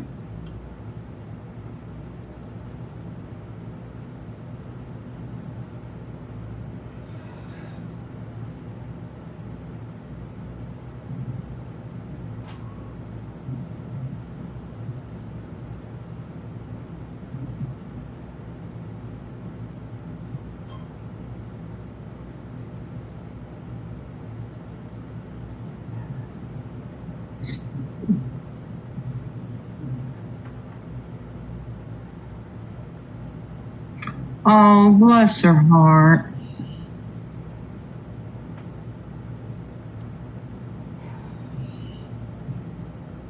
There's so much illness going around, and then they're saying the flu shot this year isn't even the right strain. And then when I was getting my CAT scan the other day, the nurse told me she hasn't bothered to give her kids a flu shot for the last 3 years because they're always off. They don't work. So she makes sure they're updated on they get their other shots, but she doesn't bother with the flu shot. And they would not even give me my flu shot this year. So I'm glad.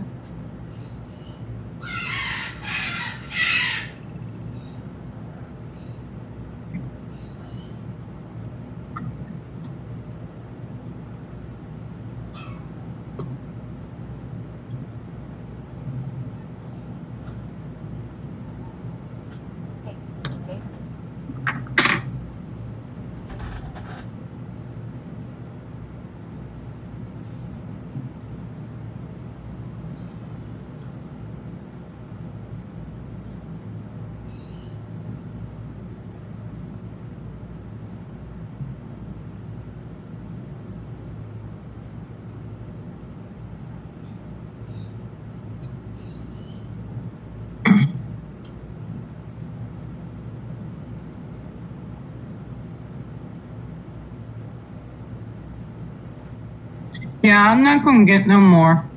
I wanted the pneumonia shot. I didn't even want the flu shot, but they said I can't have that one either. So,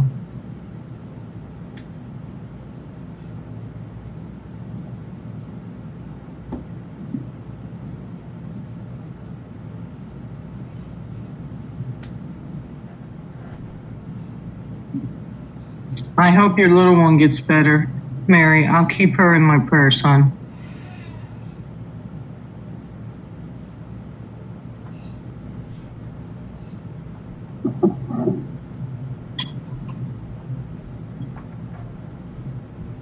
Yeah. Hear me? Look at this. Oh, where's the amethyst one? It's in my bag. All right. Welcome back. What? Welcome back. Can you not hear me? I was out of the room. Wow. I thought you were sitting at the machine. No, I wasn't in here. I Okay. was dealing with Tia. I don't know what's wrong with her. With that? Let me show them the ring. I'll show you the ring I bought my sister. Okay.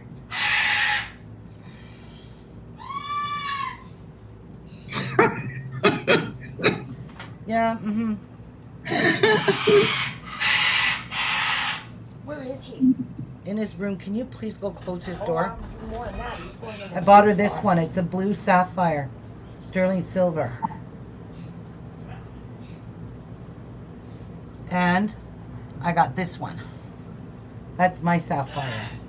I don't know. It's hard to see with the lights, but anyway, I can't see nothing yet. you'll see it.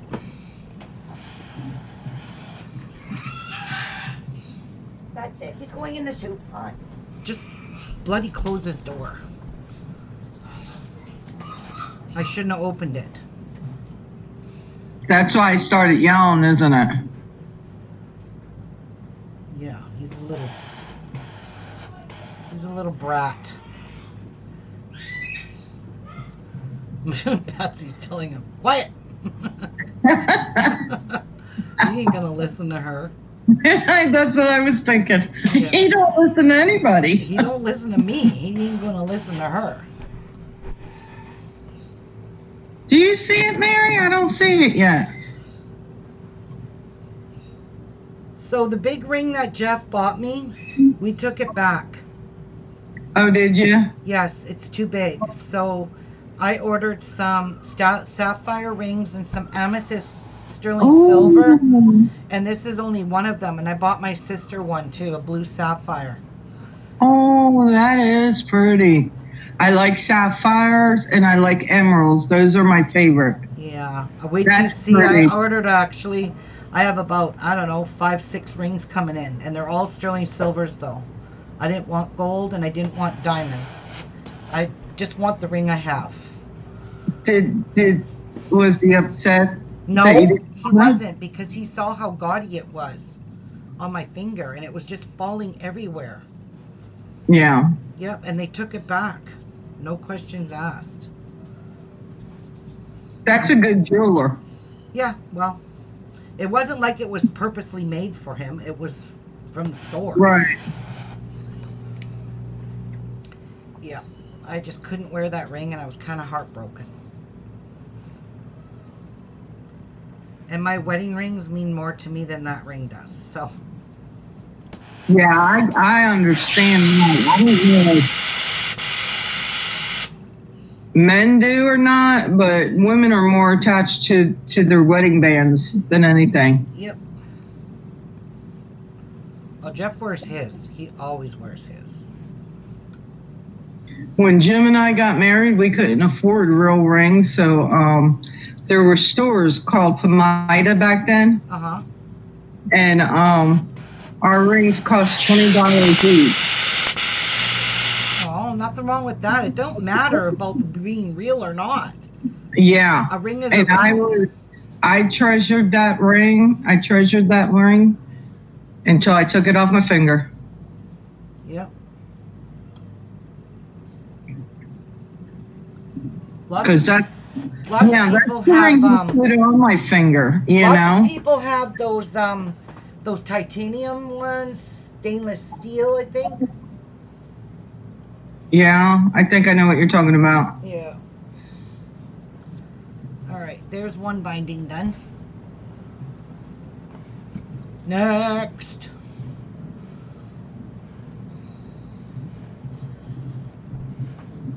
And I didn't like even the fact of taking my wedding rings off and putting something else on. It just bothered me. I don't know why. Yeah, that's how I felt about it. That's the ring he put on my finger, Yep. you know? The rings I got married to him with, so. Mary said that's pretty. Sapphire is her birthstone. Yes, my dad's too. That's Mine's why ruby.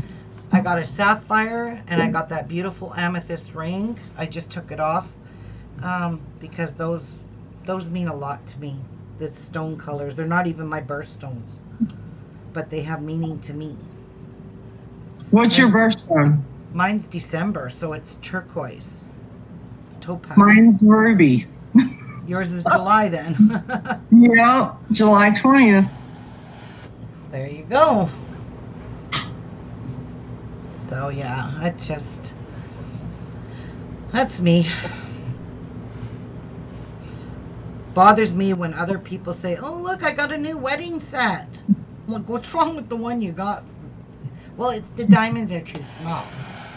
I'm like, seriously? That's all those mean to you is just the diamonds? Yeah. Didn't they have meaning to you when you got married? Those are the most precious ones. Yes. Because you know your man worked the hardest he could to do the best for you. Yep. Yep. I agree. And I ain't changing out my wedding rings for nothing. I don't care how big of a diamond it is.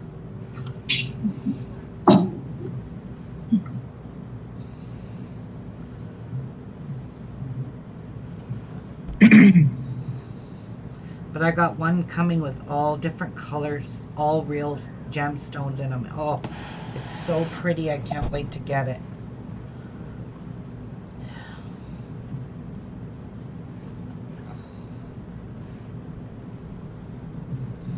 Patsy like her ring? She loves it. No. She's like, aw. So now she can wear a bit of papa on her hand. Yeah. Yeah. Okay, so my 2 bindings are done.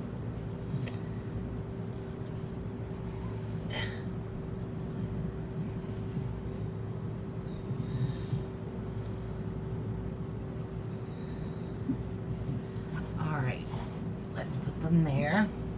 Now these bindings are really gonna, ooh, this is heavy, are gonna finish off the edges and make this look so gorgeous. All right, let's slide this out of the way. Goodbye for the rest of the day, for now. So, did anybody give me any ideas what they wanted to see me make? No.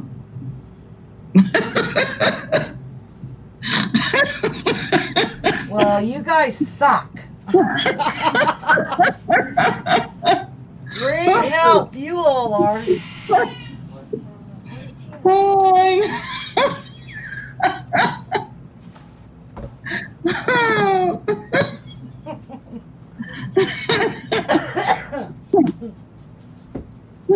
I'm so glad you find that funny. You hear that, Mary? You suck.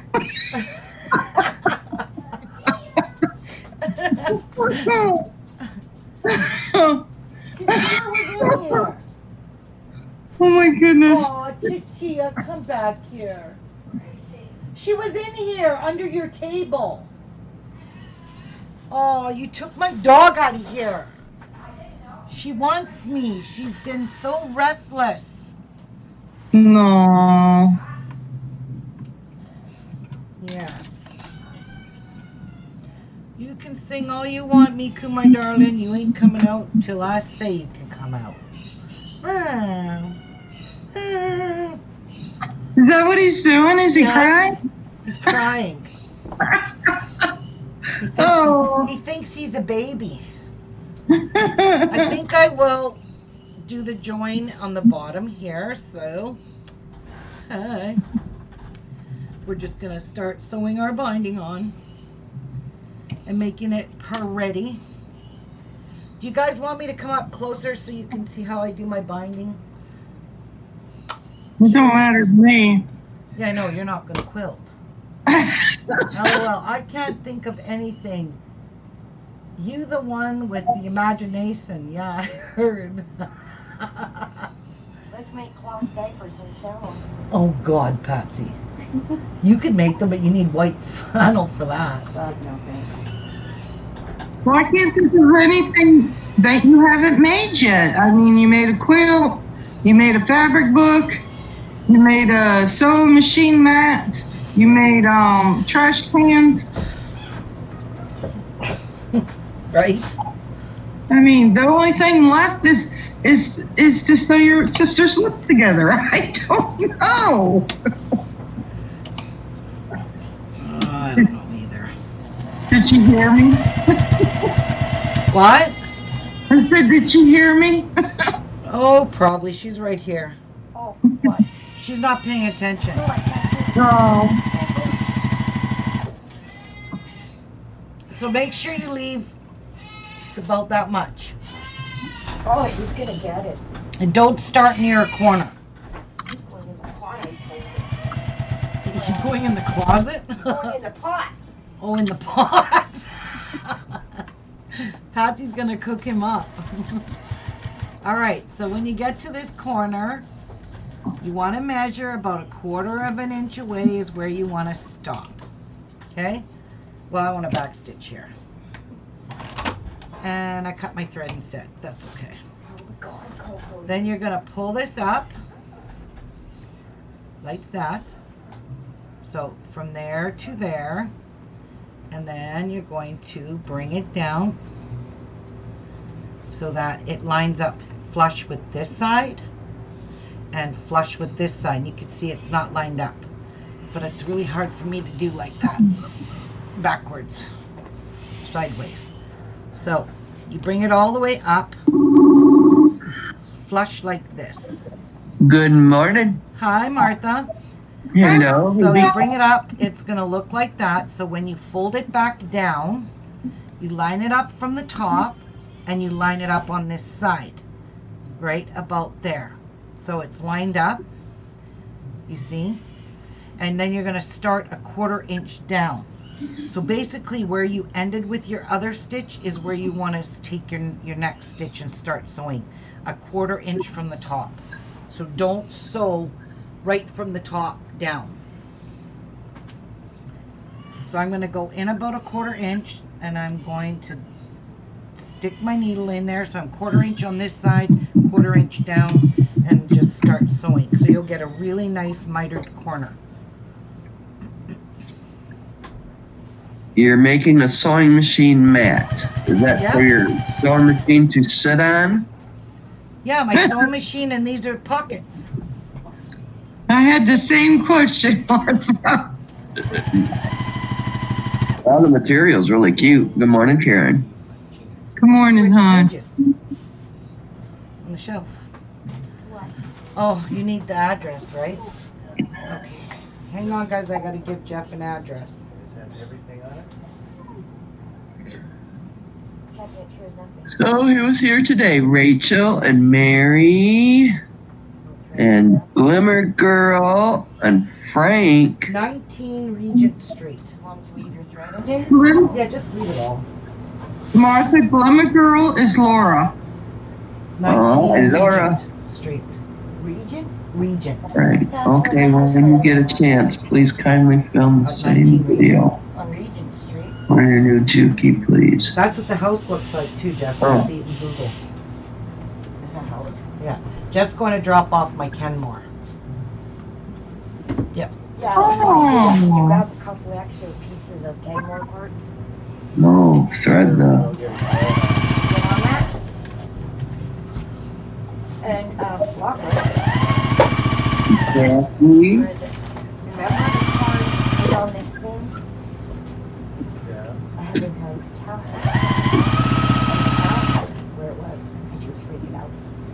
Mary, that's a very good idea. What? Mary says, Ruby, how about a quilted tablet case with a pocket for pens? I can do that. I have not a tablet though, but I have an iPad. Well, as long as you still making it for your size, you know. Yeah. Anybody that sews would be able to figure that out. Yep. So I'm at my corner again. So you're gonna go 1/4 inch away. You're gonna sew up to 1/4 inch. With a handle, she says. And I'm actually gonna back stitch. And I'm gonna take it right off. Did you freeform that red material? What? Did you freeform the red material What's that mean? with your sewing machine? Yes, she did. Free. Very good. Oh, the machine quilting, yeah. Stay there. Okay. Yes, Mom. So you're gonna see there's a 1/4 inch here. There's a 1/4 inch right there. Yes. So bring this up so it lines up straight with this edge. So that's all you have to do is bring it up so What? it's perfectly flush with this edge. See? Donkey. She always knocks. And then hold your fingers there, fold it down so it's flush. Your fold is flush at this top edge. Like that. And it's flush all the way down. So continue to sew. Start at 1/4 inch right there. Pick it up. Shove your needle in it. Did she get into bed then, Ruby? A 1/4 inch down. Oh, she's lost. Yes, come here, baby. Yeah. Come here, my little girl. Let her hear your voice. Want your bed? Come here, baby. Come here. You're on your way there. Come here. Here's your bed. Come get your bed. She was laying in it last night, so she'll find it, Patsy.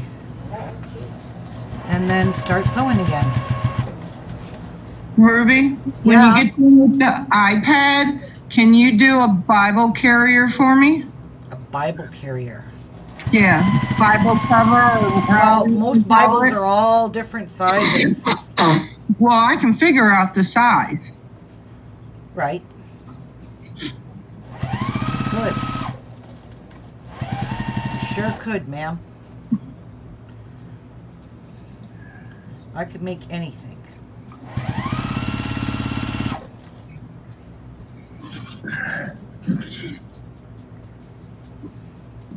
Never make it hard for you. Tell her you want a quilted front, a quilted back, with different colors. No, I don't want it all different colors. Oh, Karen, what fun is it? Oh, you No. want me to make it for you, Karen? Well, it may come to that. Karen? But I want to do one that has, I want my lace on the front of it. You want your what on the front? My lace. My laces. Ooh, kind of shabby chic, huh? Yeah, well, you know, I've got like 6 bins full of different laces and then a suitcase full of laces. Oh, So time to use some of that Yeah, instead man. of just collecting it. You right. should be using it. This is corner number 3. Hey, Hey, corner number 3. Oh, she found a comfy bed. Where? Coco's. Oh. It's all right. I'm going to go make me something to eat. I'll be back. Okay.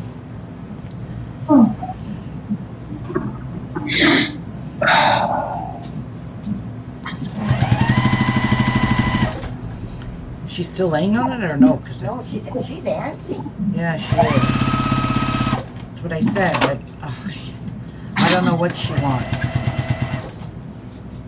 Aw. Did she go out at all? I just let her out again. Maybe she's got to go poop. She already did that. Oh.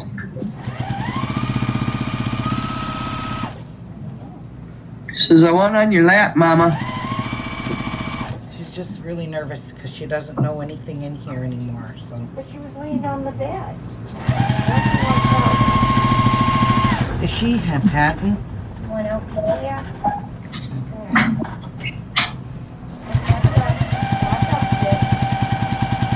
There you go. There you go, yeah. No, stop. Don't pull the wall. Okay. Last corner.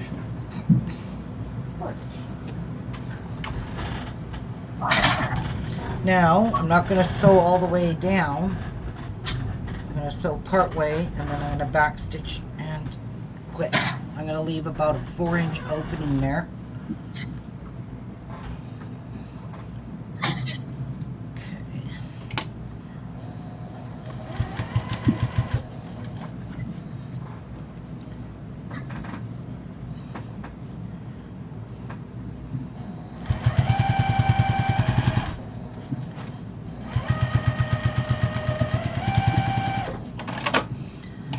Alright, now we're going to join these flawlessly.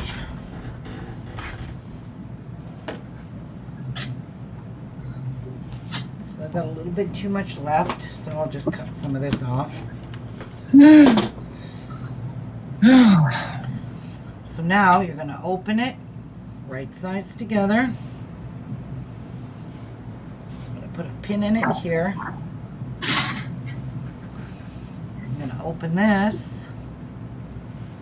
and you're going to put your right sides together, and you're going to match them up on here.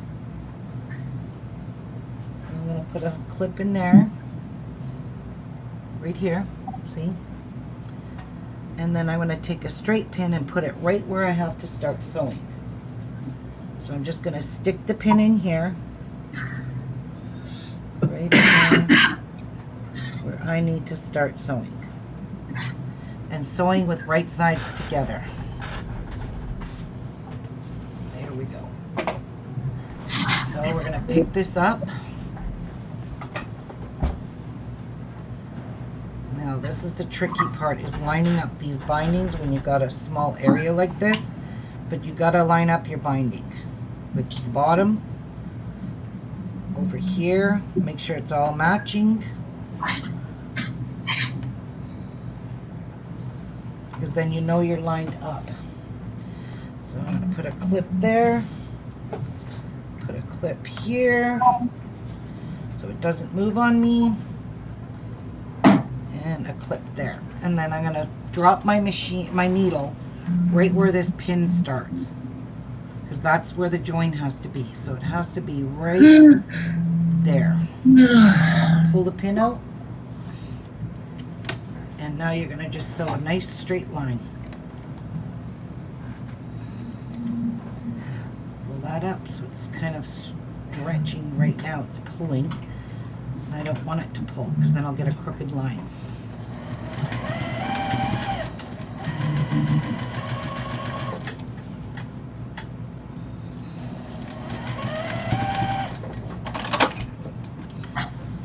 Pull your clips off. Trim your seams down to 1/4 inch, and then finger press it open.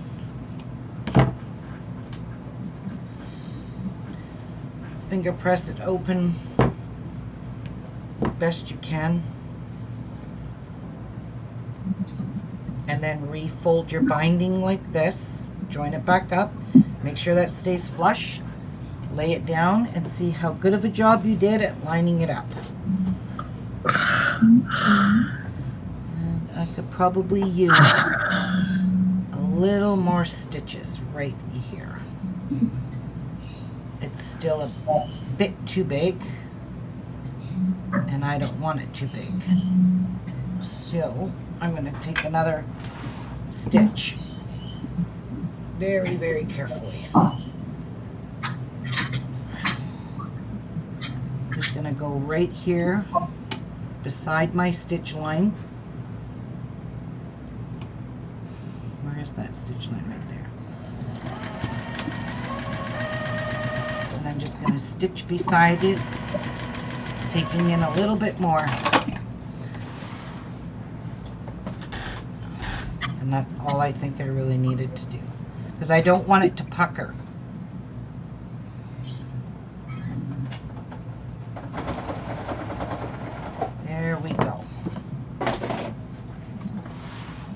Now we will continue to sew our binding on.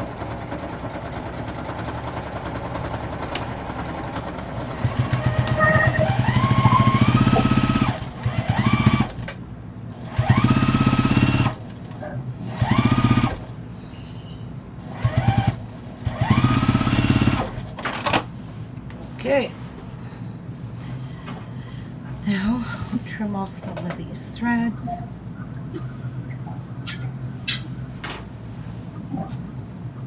There's some green thread there. Some green in there, there. That's what happens.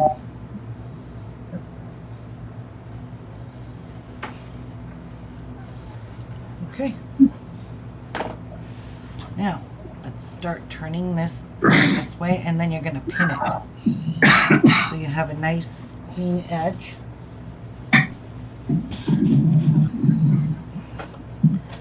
Yep, you need a nice clean edge. Yes, you do.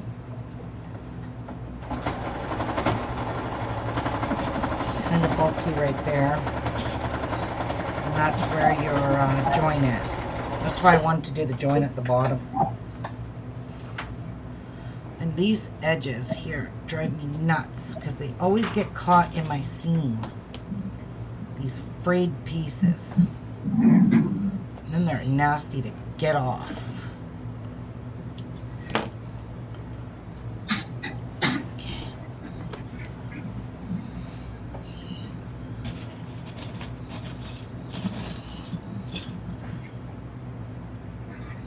There. Push those frayed pieces on. There. And then you're going to miter your corner, so bring that right up. Bring it over. And your corner should match here.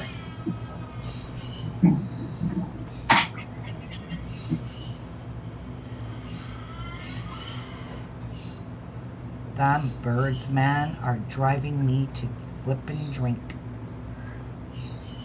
I think I'll do it from this side, yes. So, you want this to line up here. So if you don't line these two pieces up, you'll notice that. It's very noticeable. See, I want to line that up. I'll just pull it tight. And there you can see it's a nice mitered corner.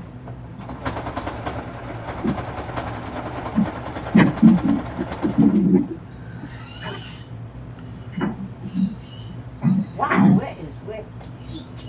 I don't know. He's never like that. He's just, Maybe he's calling Coco. it could be. Mako is crying. My house sounds like a damn jungle. No, it sounds like a bunch of crybabies. Miku does. Yeah, he's crying. No, he's not. Oh my god. What? Kiki, can't get over he's not shutting up. I'll go trim his beak again. That'll shut him up.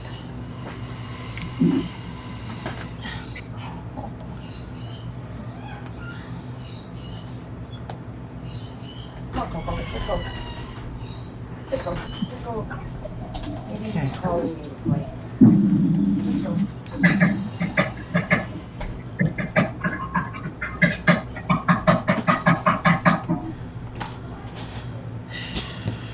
Alright, so let's see where the fold is here.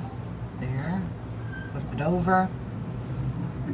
I'm jumping in for a second. I think Miku sounds prehistoric when he screams. I know. Okay, I'm back out. Back out. Look at how cute that's gonna look, guys. So cute. Who's making one? Mary has an iPad? Oh, good.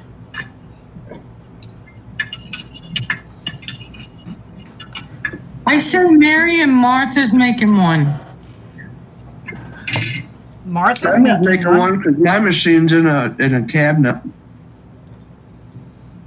Oh, come on, you know you want one. Your machine can't come out of the cabinet? It's in there permanently? Did you lock it up or? No, It's you- out, but I'm gonna keep it in it. Yeah. Well, you're not getting no sewing done that way, girlfriend. No, it's made to sit there and you sew in the cabinet. Right. Oh, I see. Yeah, I don't Yeah. have that luxury. I knew Martha had luxury. It's Mhm. probably an old sewing machine. Because they That was don't. my brother's. That's my mother's brother's machine.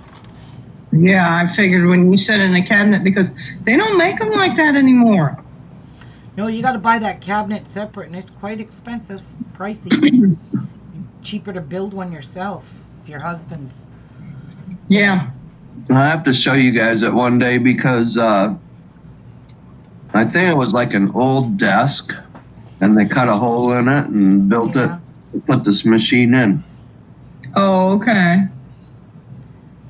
It's got drawers and all sorts of stuff. It's even got a ledge you can pull out or pull in if you need it.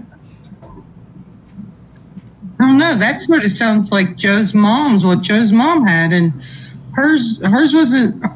Hers came out of like Sears or J.C. Penney's or something like that. Hers had drawers and stuff in it too, but hers would also fold down in it, and there was a top to cover the sewing machine, so she could use it as a regular table too. That is going My to old be one had one like that. pretty. Yeah. Okay, I'm just going to move that out of the way and get this one done. Where's the binding for this one? On the floor. Good place for it, Rubes. Ruby dooby. Alright. Again, I'm going to start at the bottom. I'm going to leave big tail. Start sewing about here. So I have room to join these.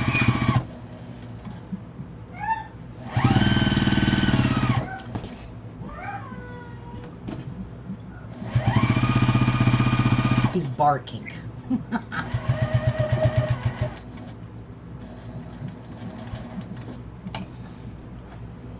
Oops, what am I doing? I backstitch first.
Okay, we're getting there.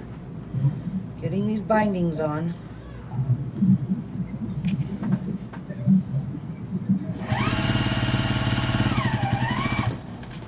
I'll move my camera down so you guys will actually be able to see these hanging off the tables.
He is bad.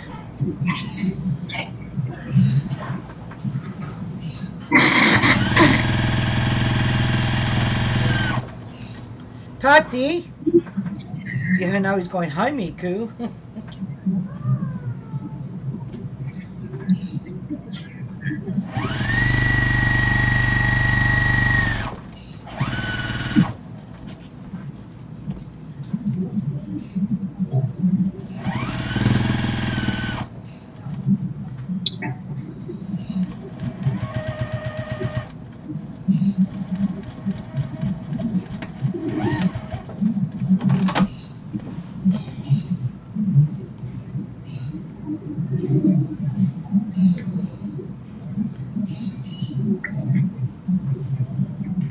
Okay, last corner to miter.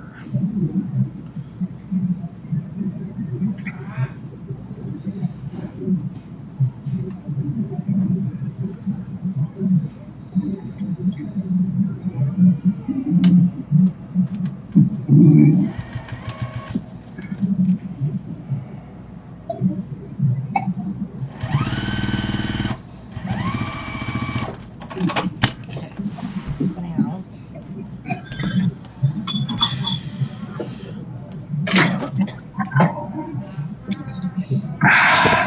Oh, you want in there? Mama fix it up for you. Yeah, hold on. Let me get it. There, get in there. Get in there. There you I need a go. pin. Good girl. All right. So, Another sunny day here in good old Michigan.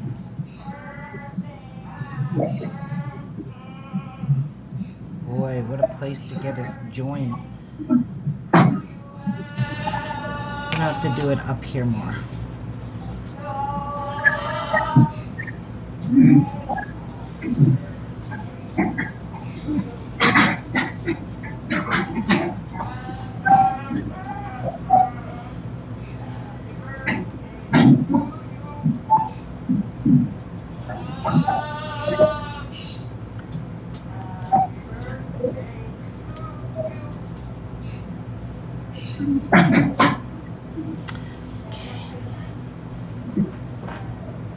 Oh, she found her bed. Oh, so happy.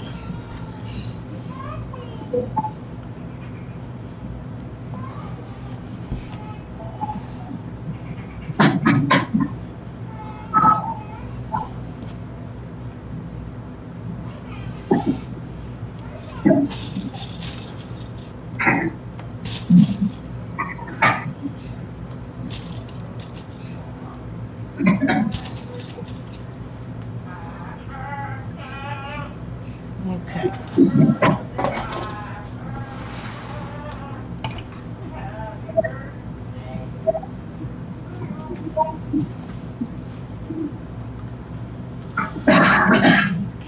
Maybe go right there.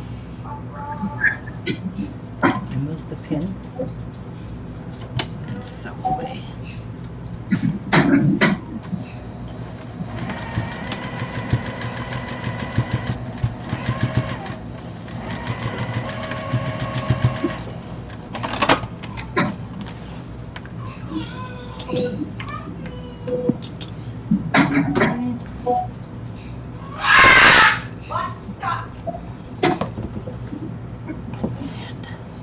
And press these open.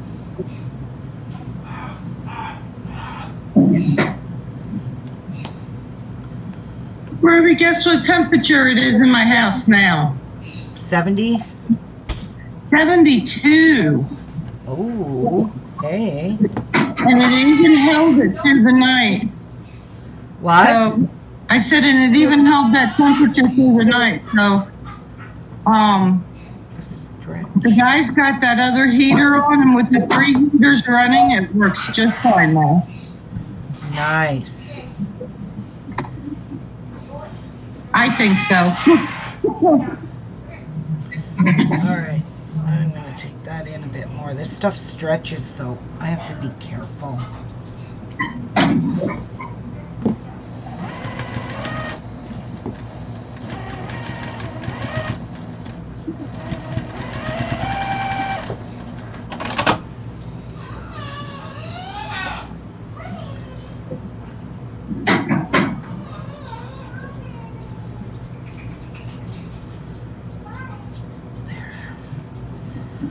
Okay, much better. Whew.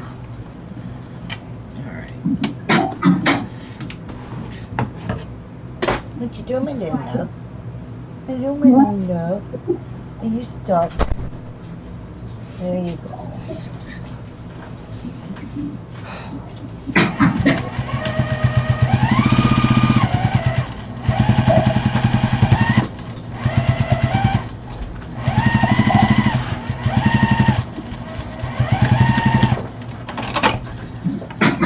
All right. We are almost done. Okay. That was very quiet.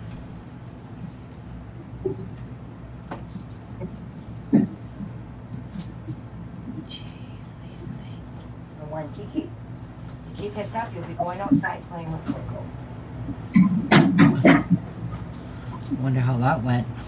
He's quiet, isn't he? Yeah. Yeah. Nico. Oh, he just plays. Oh. Singing happy birthday. I heard him. He was pretty loud.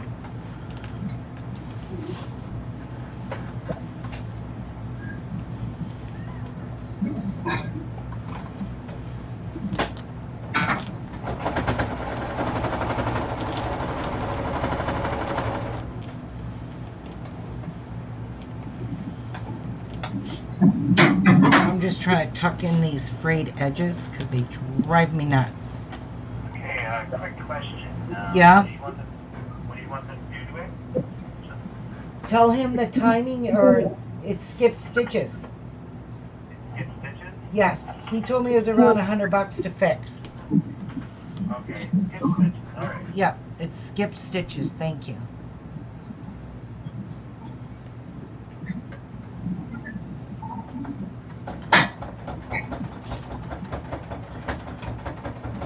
Nice mitered corners. I love when the corners miter that easy and has no fuss, no muss.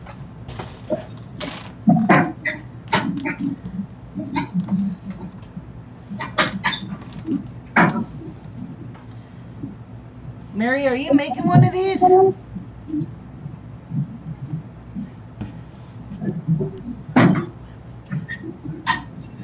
Rachel, you're gonna make one when you move? Oh, that's awesome. I hope all of yous make one.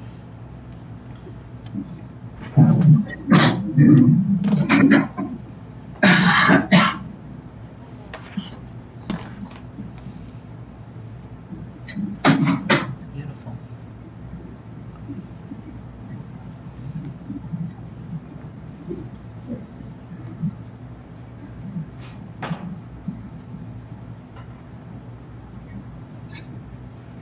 That's not lining I up. thought these rows, so 6 rows aren't. What? I thought these were all sewn in their lines already. That one did not want to line up, but What's that? there it goes. I'm not talking to you. I'm live. Do you want the, like the full service or just a tiny fix on it? The $99 service. Well, the $99 service. Okay. Yes. Got it. Oh, is that you? Yeah.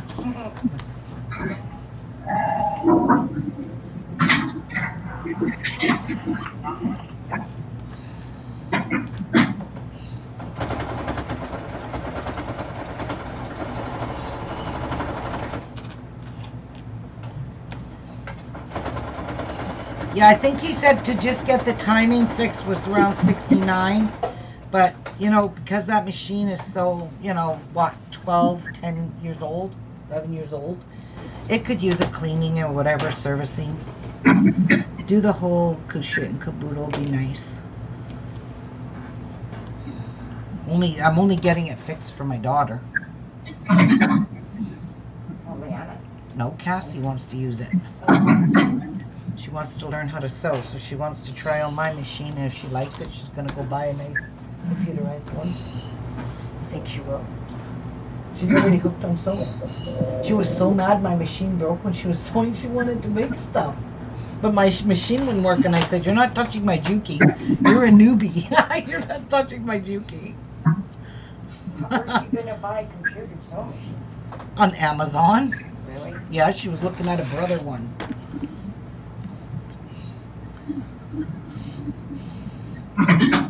Alright. You gonna line up for me? Yes, you did. Oh, you get Chase today?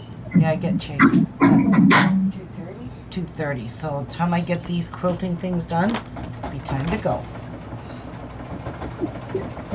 Get the binding done.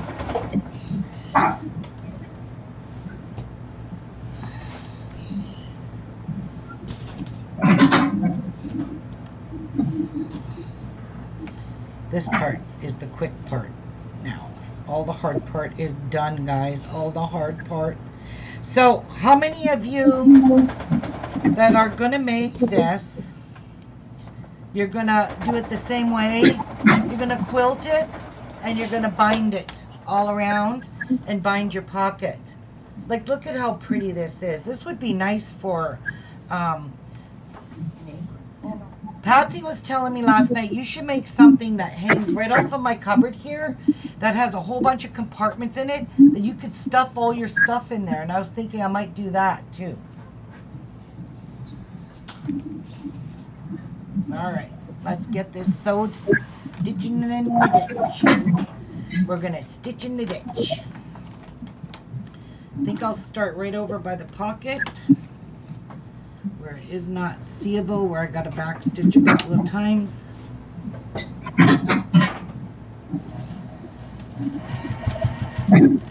Alright, put that there.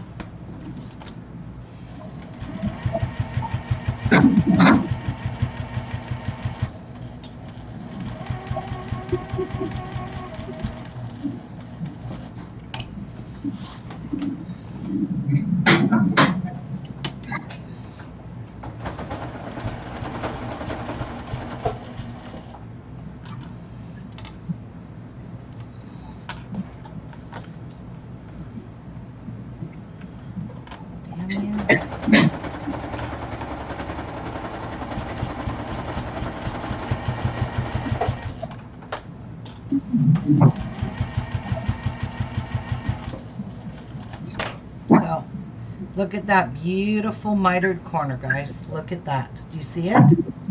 It matches here and here. That's mitered. That's what you call a nice mitered corner. She's doing crafts and getting point everywhere. My son's going to have a fit. My son's gonna have a fit. Why, Mary?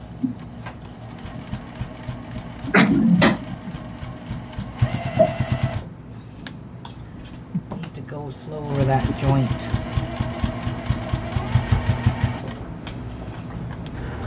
So I like it that you can't even see the stitching around that with the white. Really, it's beautiful. I'm loving making things. I really am. This is a lot of fun. And what's even funner is when they turn out.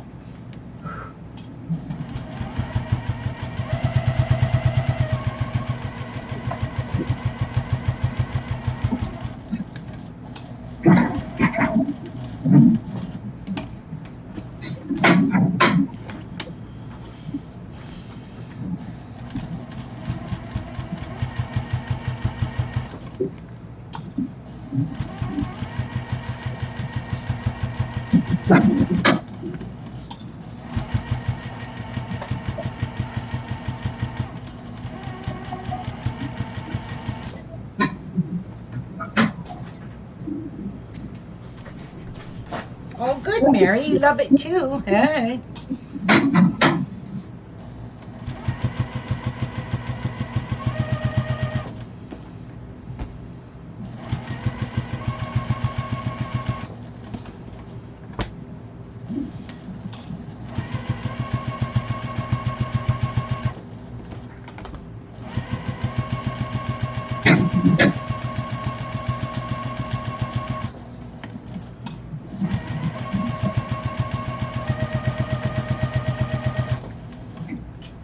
too shabby for stitching in the ditch.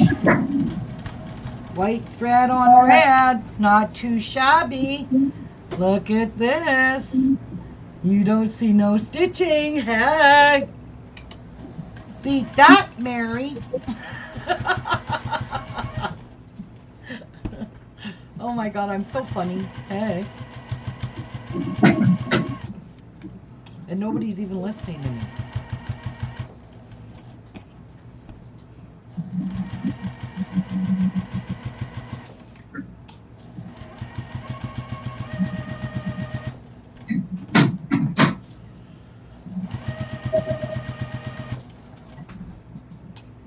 Oh, she had turned everything off.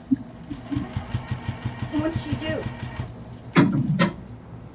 She probably walked on your cords No, or turned the power pack off. Where? Tia, you get back here. Yeah, boy. she did. Get back here. See, she doesn't want to sew. Turn the button. Which one? I don't know, reset button. Just reset the button. Okay, yeah, but I'm looking for it. Oh, use your bright light. I don't know where it is. Tia, get back here and turn it on.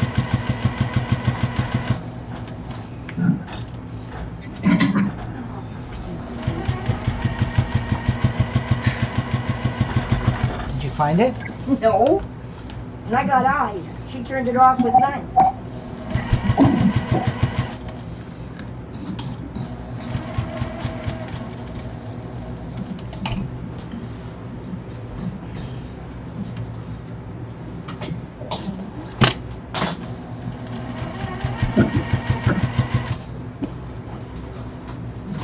Very good.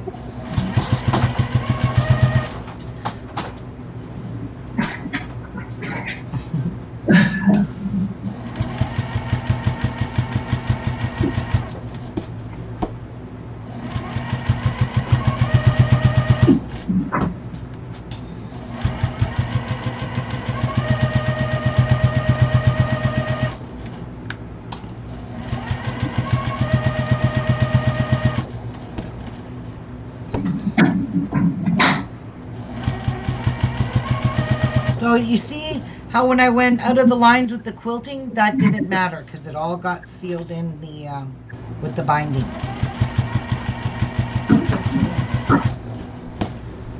No clue what she did.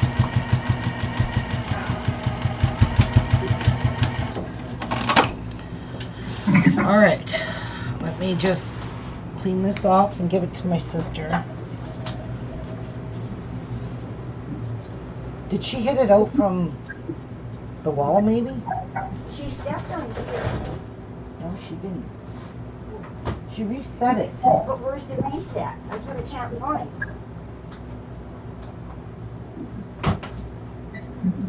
That's what I told her. Get back over here.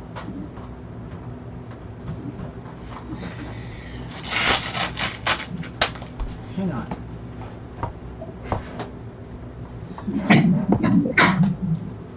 See if you can figure that out. There is a reset on that I pencil. know there has to be. Yeah, she might be on the side. All I know is she stepped on here and turned everything went off. Did anything come on up there? Wait. No? Nope. Are your sewing machine turned on? Is it on? Your machine wasn't on. Is it on? Yes, turn that blue back. I know, okay, but your daughter did that. I don't know how she did Me that. either. She's so smart. I'll say she should have came back and turned it on, but I couldn't find it. Oh, Tia. Get all these threads off. The little fuzzies. Okay, dog. Coco. You're not laying on my back anymore, girl. All right. So, there's my stitching in the ditch. You cannot see, you're not supposed to see the stitching here. Those are the mitered corners. Everything's all tucked in. Here, Pats. Try it. Try it out. Carry on. All right, finish this one up.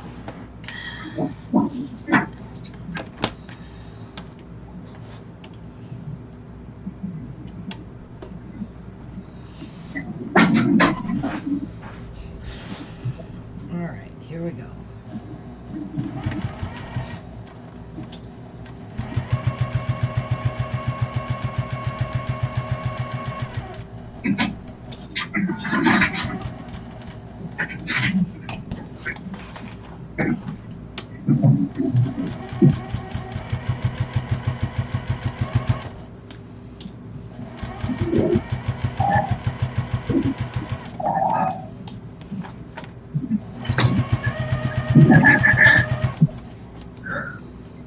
Is that Ruby? Yes.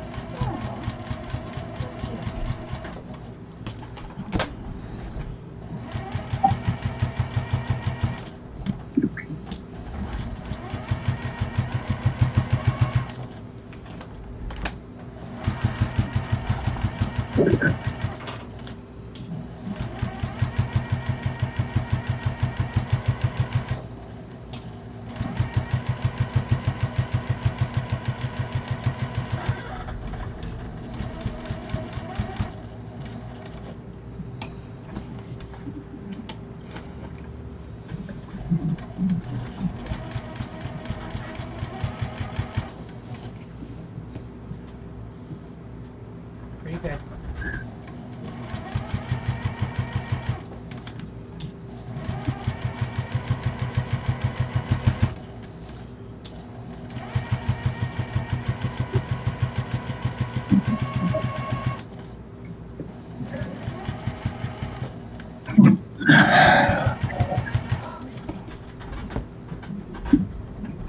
She's working on her rag quilt, Mary. Still, that's all she makes. What? You're just a rag quilt maker. Oh, I don't make things like you. No. No. I did it. Unless I force her to. I made her make the dog bed. She didn't mind. She made Coco a bed. She actually enjoyed it. And I made my bingo bag. And you made your bingo bag, yes. You're going to make more stuff. You're going to step outside of that box.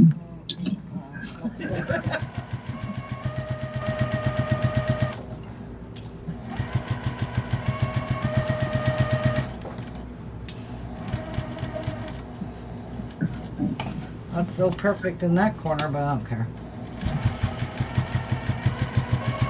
It's not the end of the world that you see a few of my stitches on the red. Oops.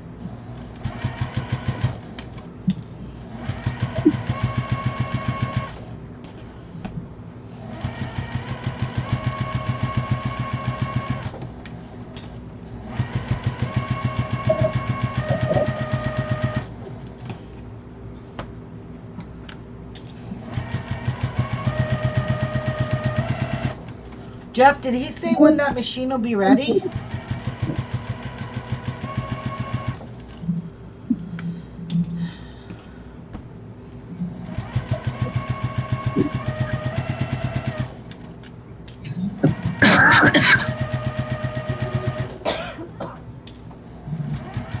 What's that? Did he say when the machine will be ready? She said give her a couple of days. Give her? Yeah. She's fixing them again?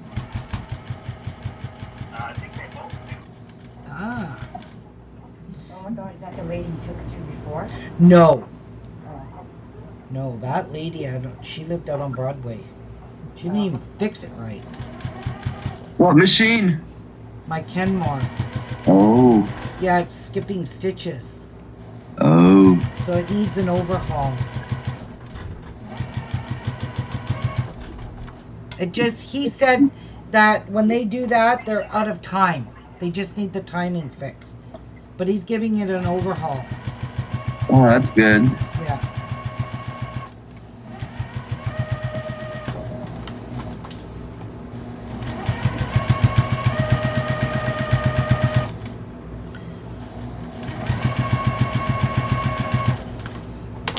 Oops.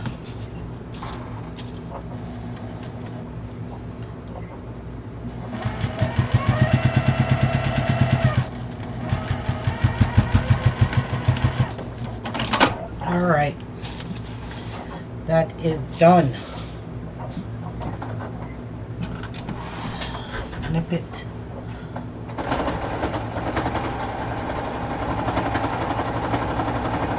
Snip the threads there. Okay, and I'm going to give it a clean. Now I'm going to put my sewing machine on it.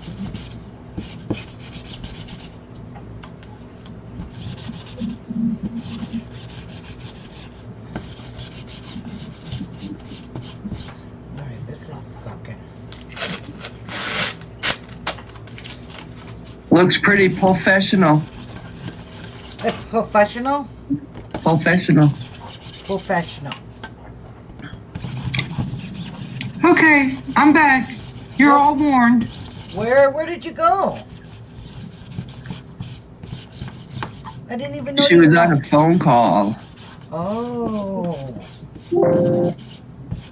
I'm back. All right. You want to try this out? Let's see how it goes. Patsy, did you put yours on? Why? You have to. I'm going to.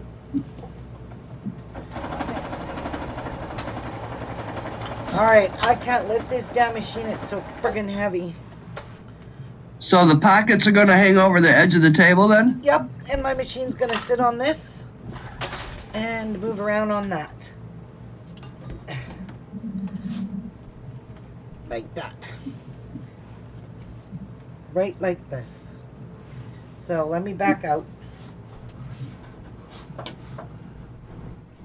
Let me back out first. I swear that lip brush is her best friend. Yep, Yeah. I do use it a lot. Well, you get all these little pieces of fiber. No, I understand. So this is basically where I would put my machine, right there. See? It's sitting right there. Okay, Pat, take that off from underneath. That. You're not supposed to have that. Well, that was there when I came. I know. Wait. Where's this supposed to be? Just put it up wherever you want it. But you're not going to make me stand here and hold this machine. Oh, yes, I am. That's crooked. That's crooked.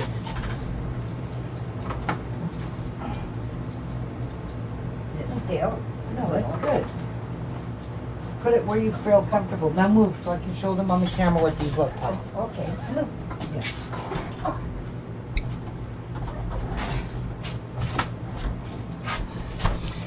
All right. I am going to be wrecking my room. So there's Patsy's hanging off the thing right here. See? Right there. And there's mine, but I can't do it. Hang on. And there's mine.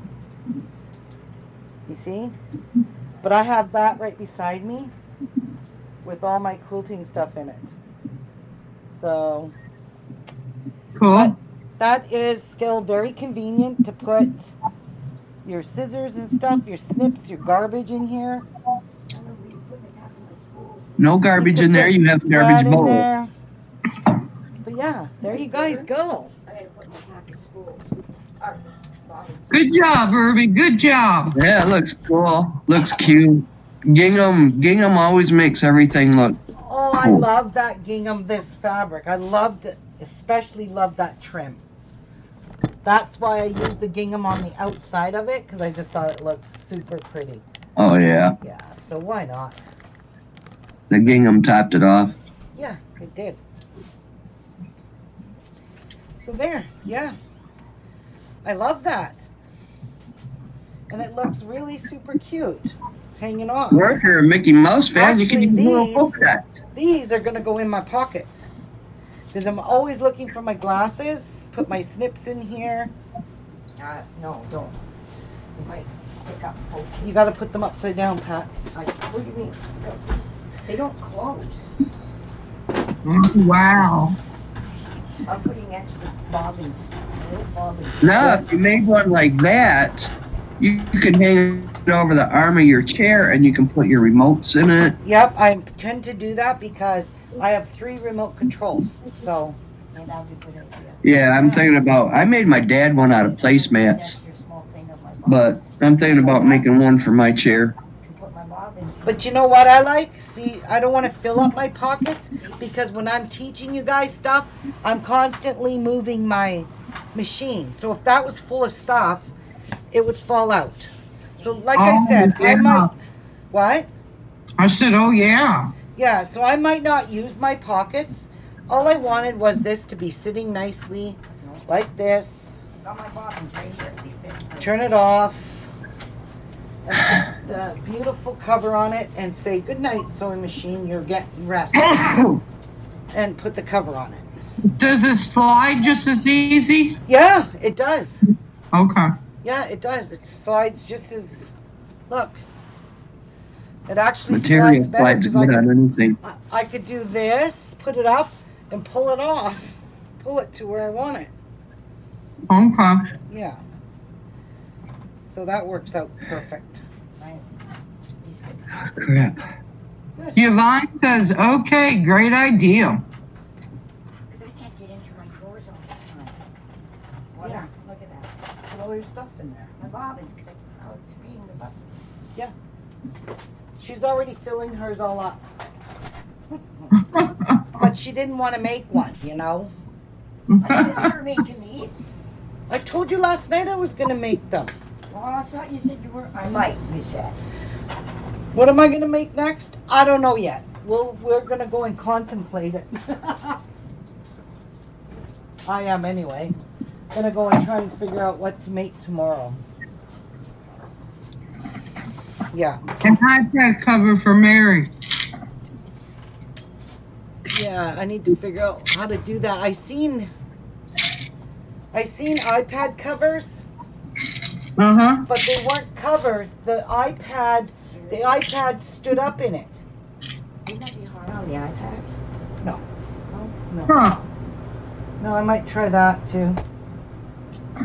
Well, I'm gonna go and take a little break because Chase comes in about 40 minutes. Okay. So I hope this was a great idea for you guys. Thank you everyone for joining me. Hope y'all make one, especially you, Mary. Hey. And Rachel and Yvonne. Bye, And Martha ladies. and Karen, get going. Everyone. See you later, Ruby. All right, girls, guys. Bye. Bye, everyone.